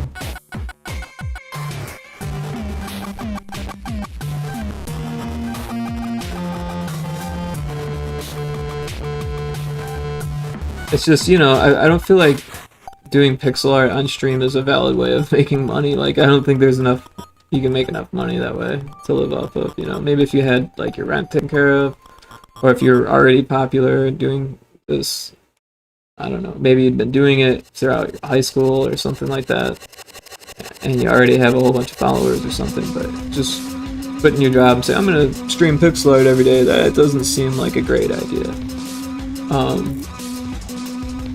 But for me, I'm working on a game, so hopefully I can sell that, maybe make it into a better idea than just quitting your job to stream pixel art, right? But that's not really my goal. But I do plan to stream more pixel art because pixel art is awesome. You know, honestly, I do want to make 3D stuff though. Like I said, 3D VR environments, that would be so cool. Like architecture, you know, I'm really into architecture, especially modern architecture. I'm just like really into it. But you know, it's expensive to make, right? You can't just go around making houses. You can't just go to school to be an architect. It's like a huge life decision, and then you end up making buildings that you don't actually like. So it doesn't sound like a great job if you get a job. It sounds like there's a lot of competition in architecture right now because not everyone's building. Right? There's not a lot of building going on. So, when I was a kid, I used to really want to be an architect, you know. And actually, there was this architect that came to my class in like kindergarten or first grade or something like that, and this TV show called Reboot was popular at the time. I guess it wasn't really ever popular, but it had just come out at the time. And I remember the architect who came, you know, with like a small drafting palette or easel, was talking about 3D modeling tools and saying that it was just like Reboot, if you were familiar with that. And he kind of just left it at that, but in my head I was like, I am familiar with Reboot, I just watched it, you know. And then I was looking at the wireframes, and it all like made so much sense, you know. And from that point I was like, well, I'm gonna be an architect. Screw working for Disney, I'm gonna be an architect. But I never really followed that passion, actually. It's weird. I went to school for 3D modeling, learned architecture and interior design, and never really pursued it as like a thing because they really want you to learn. Because I was learning like kind of like movie set design and stuff like that more than like architectural renderings and modeling. So there's a difference there. You know, if you're following blueprints and schematics and stuff, rather than just like throwing meshes in and making it look good, right? Say like, oh, this rectangle here intersects with this rectangle, but who gives a shit because it's hidden behind the mesh here, right? You can't really get away with that in architectural 3D modeling, I don't think. Maybe you can, I don't really know. Probably not, right? But one time I sat down with CAD, which is the software they use, and I had trouble. I definitely was not, it wasn't intuitive for me, you know, and this is someone who's worked with quite a few different 3D softwares. This was a while ago, but, you know, I had still worked with quite a few even back then. I'm gonna clean this one up a little bit, I don't like that.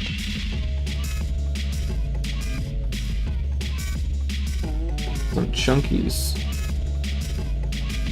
A smaller brush.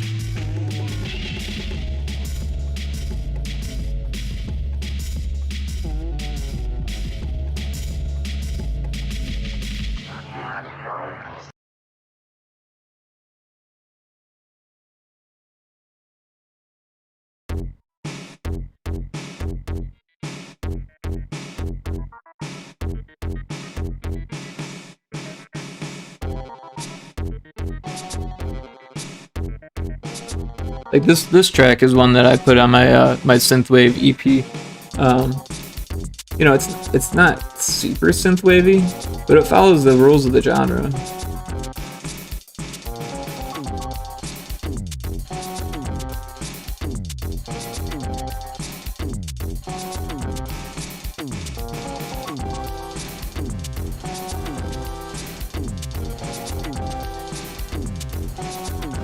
I've always been very experimental in my music making, and I try to be less and less, but it doesn't always work out that way.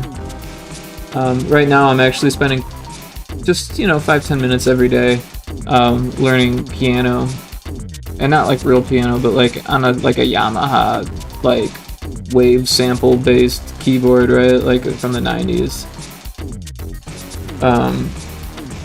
Where it's just like a waveform is programmed for each sound. It's not analog in any sense, and it's not real in any sense. It's very cheesy, but it's a Yamaha, not a Casio. Sounds just like a Casio, but it's a Yamaha. I actually grew up with a Casio, but when I was moving out here from Arizona, the girl that I was with had a Yamaha, and so I had to decide, did I want to bring the Casio or the Yamaha, because I can't bring two crappy keyboards across the country.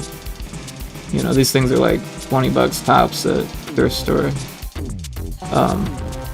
And I ended up actually losing all of my video games. Well, not all of them, but all of my retro cartridge games. I still have a lot of the PS2 and PS1 discs because they were on a spool and I could easily transport them. But all of my cartridges and stuff, consoles, did not make it. My PS2 made it, but nothing else. I had them boxed up in a closet. I was like, I'm coming back for you. A few years later, I came back, and my dad said he threw it away. I don't know, maybe he misunderstood. He said he threw everything away, so maybe they're still hidden in that closet, but I doubt it. Because I did say, like, the video games, he's like, oh yeah, I threw it away. But I don't know. That whole thing just hurts my heart to think about all those video games. It was quite a bit. I had a big N64 collection. Some games, you know, like Worms Armageddon, I guess that's kind of sought after. If it was in a box, it was worth like 200 or something like that. So out of the box, it's probably like 50 or so.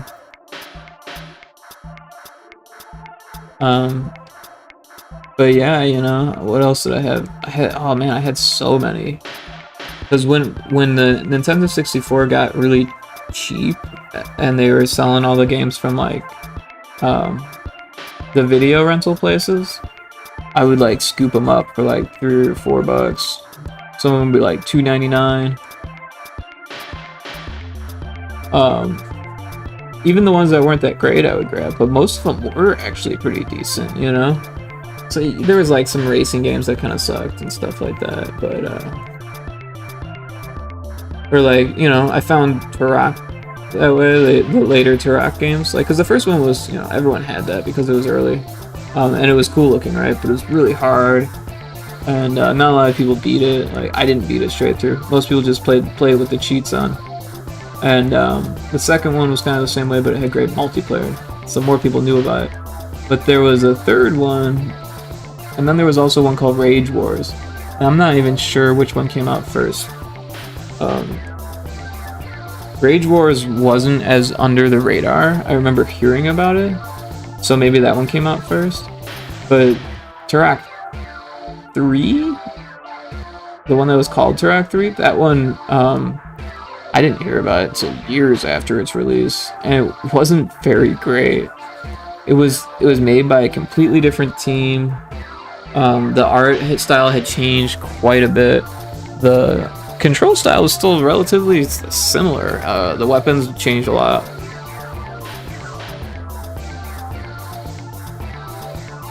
The story was kind of the same, except it was a completely different part of the story. Like, Turok was interesting in that sense because it was based off of a graphic novel. So, and this graphic novel was nuts. It traveled through time. So it, like, hit all these different civilizations, all these different aliens and robots and dinosaurs. It hit everything, you know. There was, like, people living in caves. There was these big fat people, you know, like big, huge, like, monster-looking people. There was reptilians.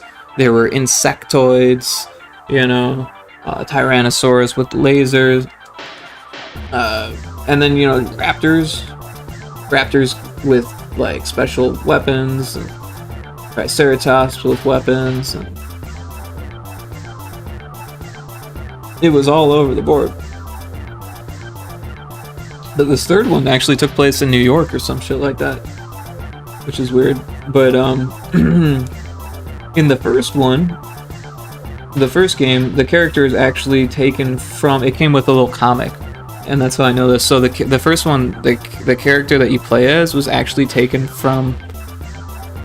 No. The comic, there's like a younger boy person, and you play as Talset, who's like the older Native American, who comes through some dimension. I don't even remember, some weird comic. But there was a younger American. I think he's like related to him or something. He's like a Native American descendant or something like that. And it like transforms him, and then there's Ava, who's like an alien, who's like there to tell him what's up.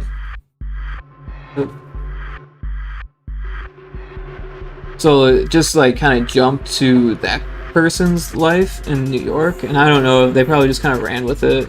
I don't think there was, maybe they used the writing of a graphic novel, but who knows at that point.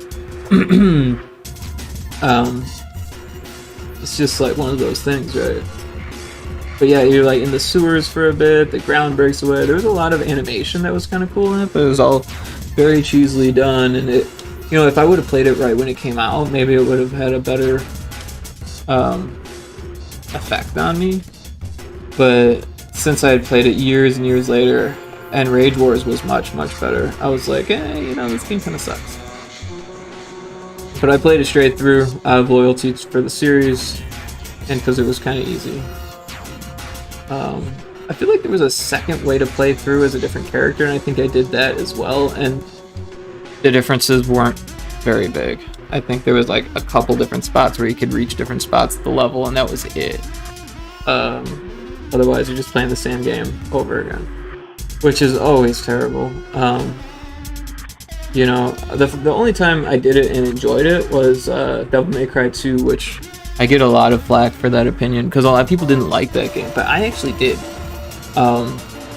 But I will say that there was like a third time that they expect you to play through to get all of the content, and that was like a bit cumbersome because it's like you already played through all the content they gave you, but now you have to play through as a different character to unlock the last character, and what it leaves you with is a new character, and you never really want to play the game again. So you have this new character that you don't even want to play with because you just played it 3 times. And yeah, the first 2 times are different because they're different levels. They have the same bosses though, and most of the levels are the same. But I did like that experience. It's not something I would knowingly put myself through again, I don't think.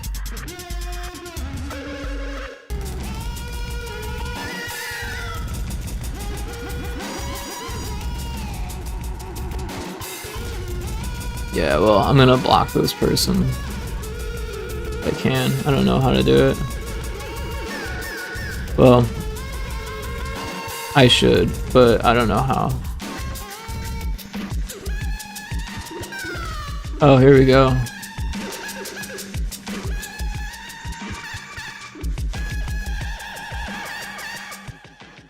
I've banned them.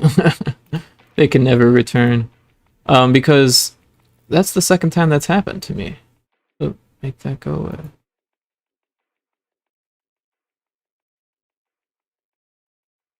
There we go. Sorry. The banner thing got stuck up. Yeah, because, you know, we don't need people spamming the chat.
Yeah, I had to ban him.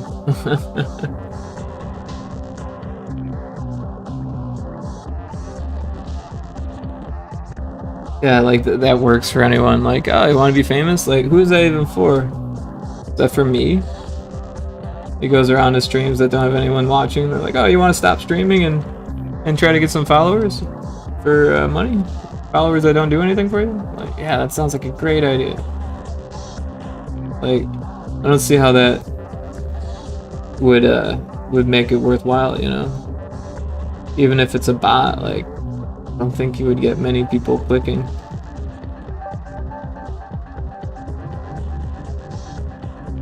I don't know, maybe I'm wrong. They're doing it so that maybe they got a reason. But I don't think that's gonna help anyone get famous. Also, that would kind of suck to be famous. I mean, it'd be cool to have like funding, do whatever you want to do, you know, and make it work and turn it into a business or whatever. But like outside of that, it'd be really annoying to be famous.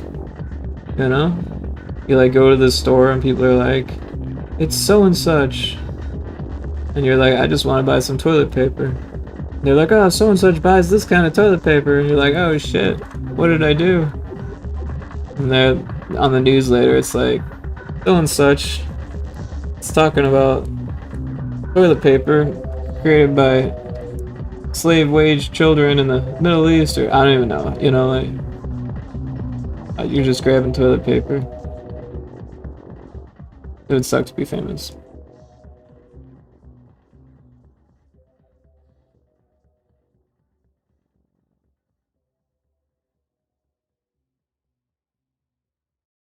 It sucks working hard for a living too, but you know, it has some benefits.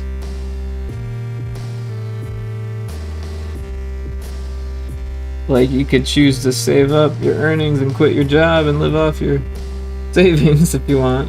That's what I chose to do.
Yep, still going on this lighting. This is the second to last frame though, and the next frame doesn't have nearly as much.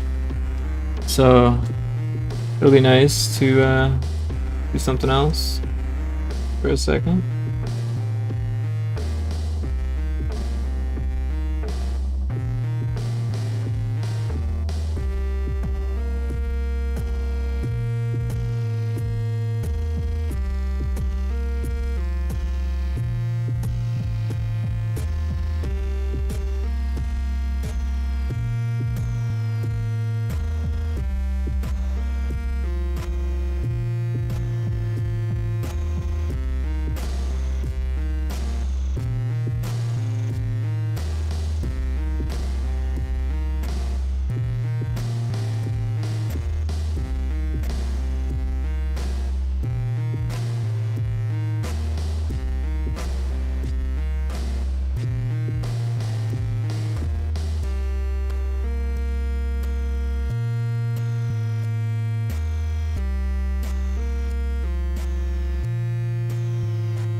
Yeah, I'm super pleased with the amount of support I've been getting on the streams. I mean, I know it seems like there's only ever one person in here, but it's so cool to me that there's always usually one person at least, you know, because that's actually like a lot for me.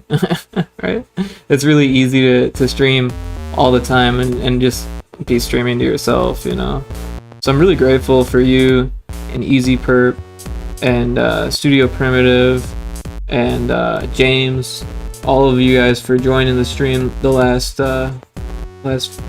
few days in this last week, which is, like I said, like it sounds like only a few people, but like that's cool for me. Like those are people that are taking a second out of their lives to check out what I'm doing and support me. So I'm really super motivated with that. That helps a ton.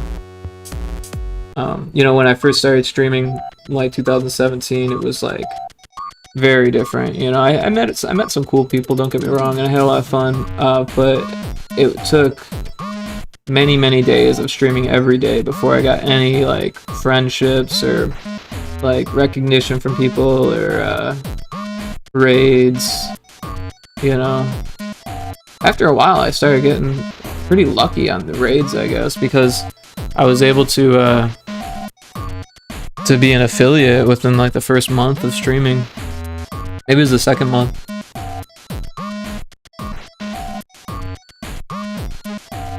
But I was surprised how quickly I was able to become affiliate.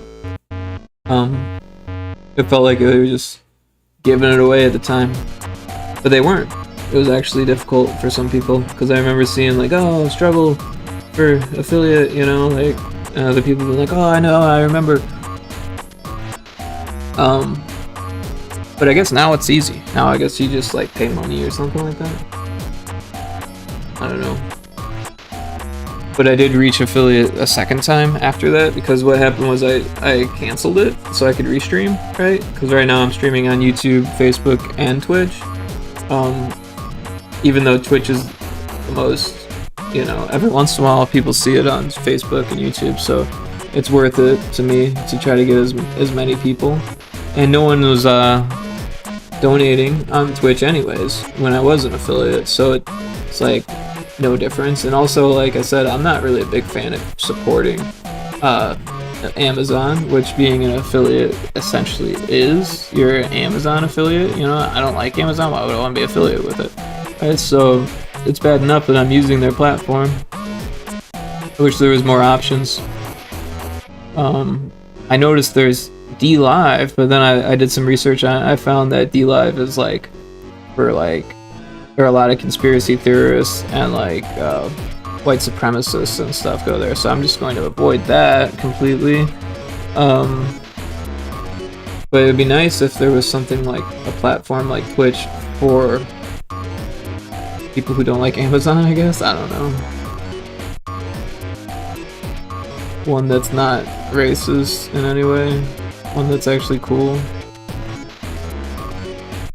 Because I know there's some problems with Twitch as well, outside of it being owned by Amazon. I'm sure most of it stems from it being owned by Amazon.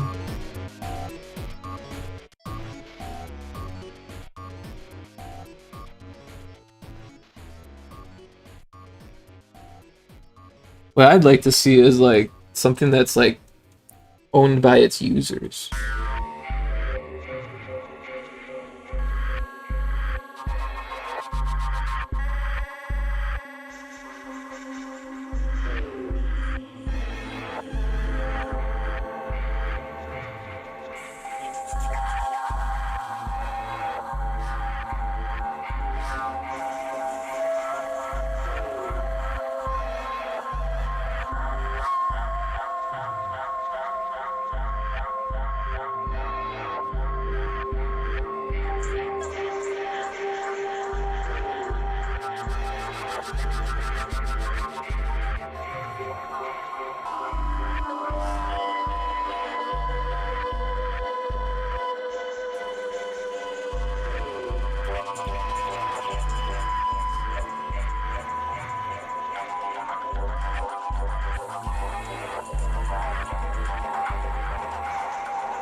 I've gotten quiet here again. I just really want to finish this at this point. There's still a long ways to go. And then I think I might eat something. I have some food made, but I always kind of want to make some, which would take a minute. In that case, I would probably relax and watch some Star Trek. It's been a couple days since I've done that. Definitely do want to finish this animation, but it's taking so long. I'll probably jump on later. I don't know. There's a good chance I'll stream it. I'm not sure if I will. I've been trying to do it twice every day, but it's kind of a lot, and I don't know. I feel like I get more done when I'm not streaming, but not by a whole lot, so it's not a big waste. But it's kind of antisocial to not stream it, it feels like, because if all I'm doing is pixeling all day long every day, then it's probably a good idea that I talk to someone while I do it. But my eyes been bugging out for like the last month, so all of this art isn't helping. I was hoping not working would help, but it hasn't seemed to fix it. It's like the lower lid is like twitching. It's been doing it for like a month now. It started when I was doing overtime, and this didn't go away.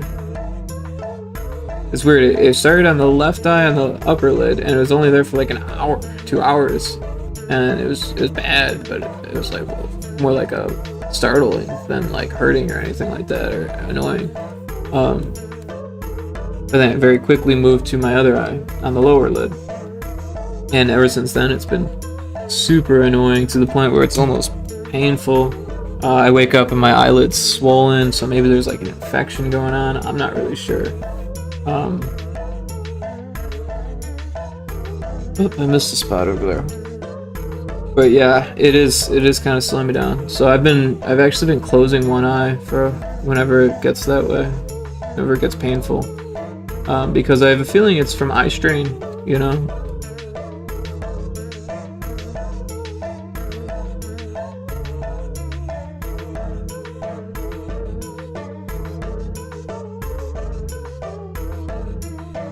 At first I thought it was just stress, but now that my stress is kind of dropped off,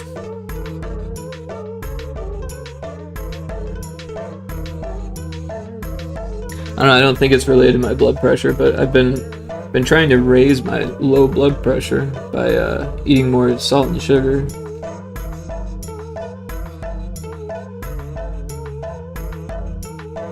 I don't think that would have too much of an effect, but maybe it does. I don't know. Been drinking less caffeine, but I've been drinking more tea recently just to stay energized. But I switched to green tea, so that should kind of help keep me from getting antsy or, you know, the jitters or whatever.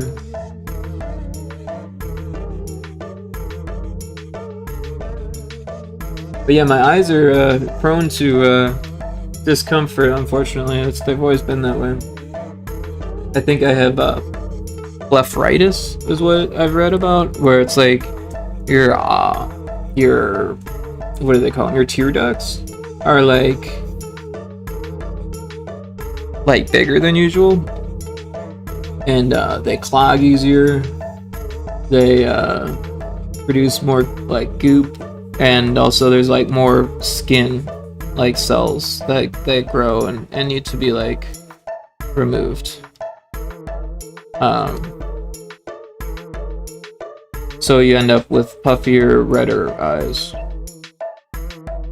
and the skin around the on the eyelid where the tear duct and the eyelashes are becomes like kind of like inflamed around the eyelash and the tear duct there, and it's led to styes for me. I had my first sty when I was like freshman year in high school. I woke up and I couldn't see out of my right eye, the one that's actually causing problems.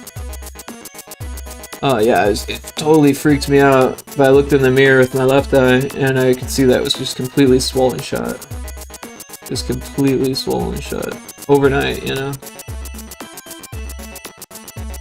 And that was because of basically a zit in my ear ducts.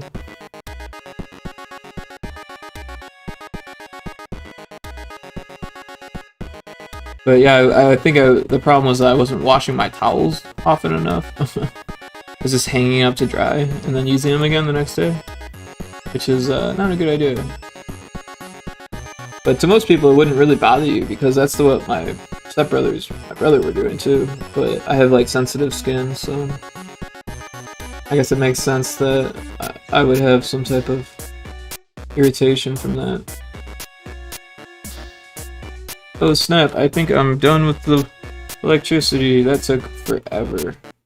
Let's see how it looks.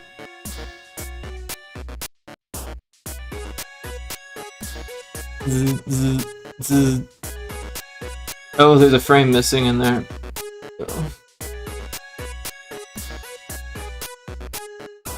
Not one thing, it's another.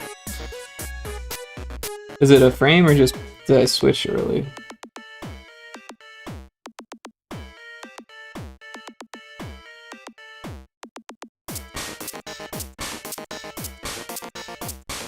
I switched early. It's like, yeah, that's good enough. I'll just move on from there. No.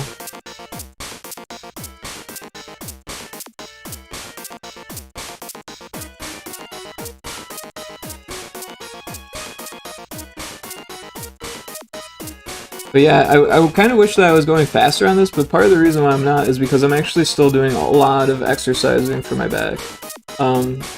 Before I start the day, I do a full session, and then during my break I do another full session, and then usually before bed I do another full session.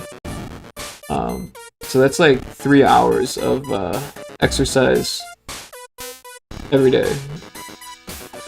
To try to get my posture back to normal, and honestly that's what it needs, and I wasn't really getting that when I was at work, so I'm doing that. I feel like that's really what I needed when I was doing the physical therapy, and because of work I wasn't really able to, and also because it's expensive. But now that I've got it figured out and I don't have a job to go to that was actually actively hurting my back going to that job, right? I can start moving things the other way. It just takes time and a lot of effort, man. It's been rough.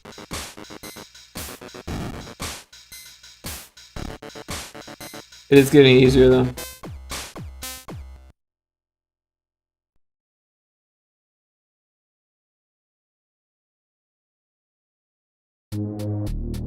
It's been like a journey, right? Because I felt like, oh, my shoulders are the problem. But, you know, deep down I knew that there was a problem with my, my torso. And then I found it was more actually my pelvis and my hips and how I'm like sitting and how I stand, how I angle my hips. All of that stuff was wrong. So it was just like, when you think it's just your shoulders and your collarbone, like, nope, it's actually everything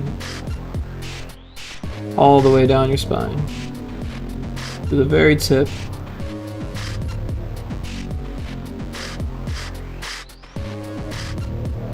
So I'm actually down, more towards the bottom now on my spine. The top is feeling much better. Don't get me wrong, I'm still staying with it because the hunch is real. The hunch is really hard to get rid of. That's gonna be like an active thing for the rest of my life probably. But I just have to actively remember not to hunch. Just like I taught myself to not clench my jaw. The dentist when I was young said, you can't keep clenching your jaw like this, you're gonna ruin your teeth. So it took a lot, but I still actively think about how I close my jaw now. And if I start clenching, I'm on top of it, and I stop.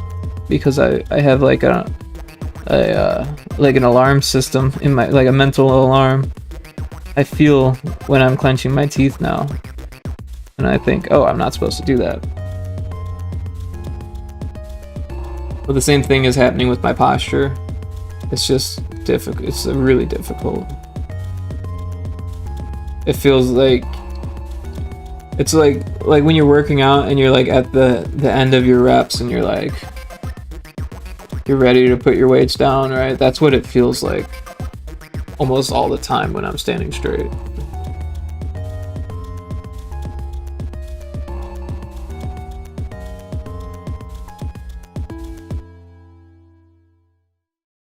What's interesting though about posture is that you can't really tell how someone feels just by looking at their posture. Sometimes you can by looking at their face and all that stuff. And body language definitely tells you a lot about someone. But if someone's in a considerable amount of pain and they're hiding it, their posture is not going to tell you. I mean, maybe if you're like a back doctor or something like that, you could like, see it.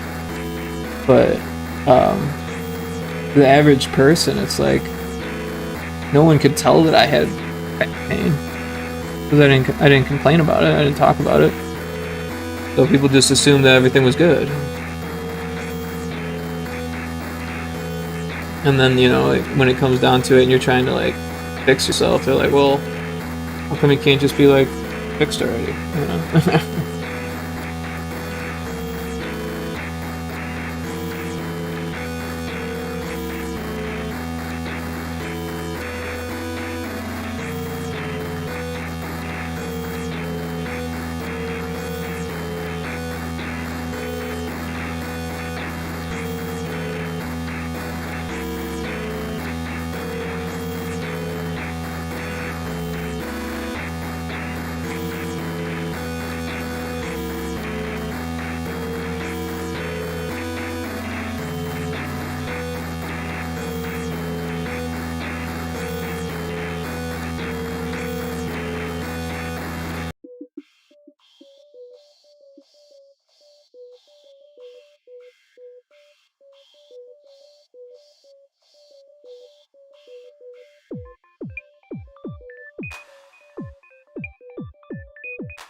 Oops, I hit the wrong button there.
Won't be long now. Got all of that. All of this. All of that. Alright, it'll be a little bit longer. Wow, it's already 2.5 hours in. Thinking about lunch. I'm thinking mac and cheese, some ground turkey, and some beans. Sounds fantastic right about now. Which is kind of a staple in my diet these days.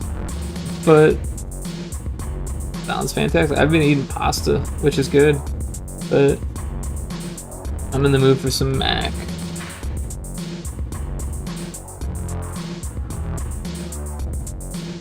Oh shit, I'm saving. I elbowed the save button on my my thing. Hey, it's better to save it than to accidentally delete everything, right? It's taking forever to save for an Aseprite file. Usually it's like quick. Zoop. But yeah, I've hit some limitations with the file sizes in Aseprite.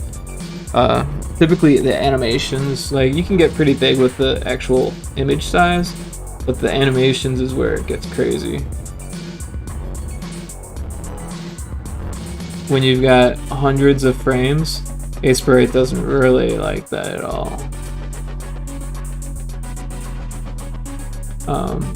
But you can still do that, you know, you can bring in any image and just tell it that like each pixel is a sprite, and you could turn it into a animated GIF of it trying to read your image as a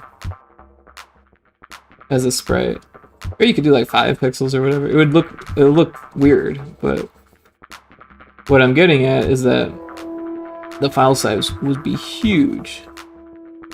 And then you try to export that, and there's a chance that it might just fail if it's too big. So hopefully I don't hit that here, where it's like, oh yeah, no, sorry. But if that were the case, I would just delete the second half, and then delete the first half, and just render it in halves or quarters or whatever it needs. Just like it's a video, right? Back in the day, video files were like too big for the software and the computers that were making them. So you would make portions of it at a time, and then you would put it all together. Putting it all together at the end was hell. You had to save every step of the way, otherwise you might crash, you know, because it's got these big 2 or 3 chunks that it's trying to put together. But it's a lot easier than trying to put together hundreds of little chunks.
Alright, I think I'm finally hitting the edge of the electricity.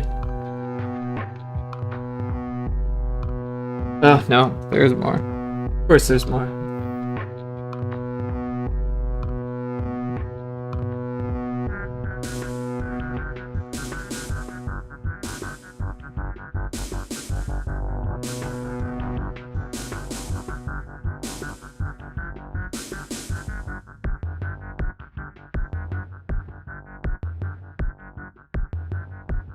Yeah, I'd really like to start making music on stream too. I think that's gonna be a thing for sure. Um, I don't know how good I'm gonna be at it though. I feel like it's gonna be slow for the first couple days, but I do want to make a lot of music and eventually just like keep going that way. You know, I got the tools now. I was thinking about getting a video card for my or a capture card, excuse me, capture card for my DSLR, so I could get a little bit better of an image than the. I mean, the Logitech's great, but it's not super great, you know. Which the DSLR would be. Also, it'd give me another camera, so that way I could use the Logitech on the instrument and the DSLR on my face, or either vice versa, whatever works best. I was looking at the capture cards that are really cheap, but I also kind of want to get something that I could use the Switch on, so I could start streaming games. But you know, I could do that right now with PC, and I'm just more interested in getting the game art stuff done. But I do play some Switch games from time to time, so it would be kind of nice to just be able to like turn on a stream and be like, oh, by the way, I'm playing a game. But you know, also support other indies. I have some indie friends that are on Switch, so play their games on stream would be pretty cool. Or to just be like, oh, I'm gonna take a break, so I'm gonna pop on the video game here for a second and then jump back in or whatever. That would be ideal. But those capture cards are like over $100, so it's a lot to ask for. All right, I think this is coming to a close. I'm gonna check it out.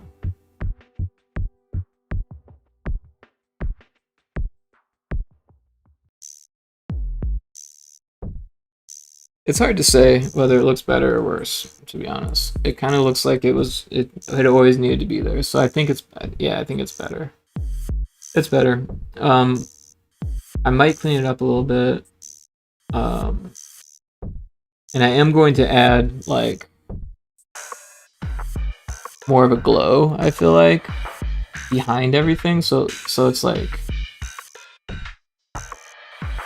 I don't know what I'm gonna do. Maybe I'll add some flashes of like transparent.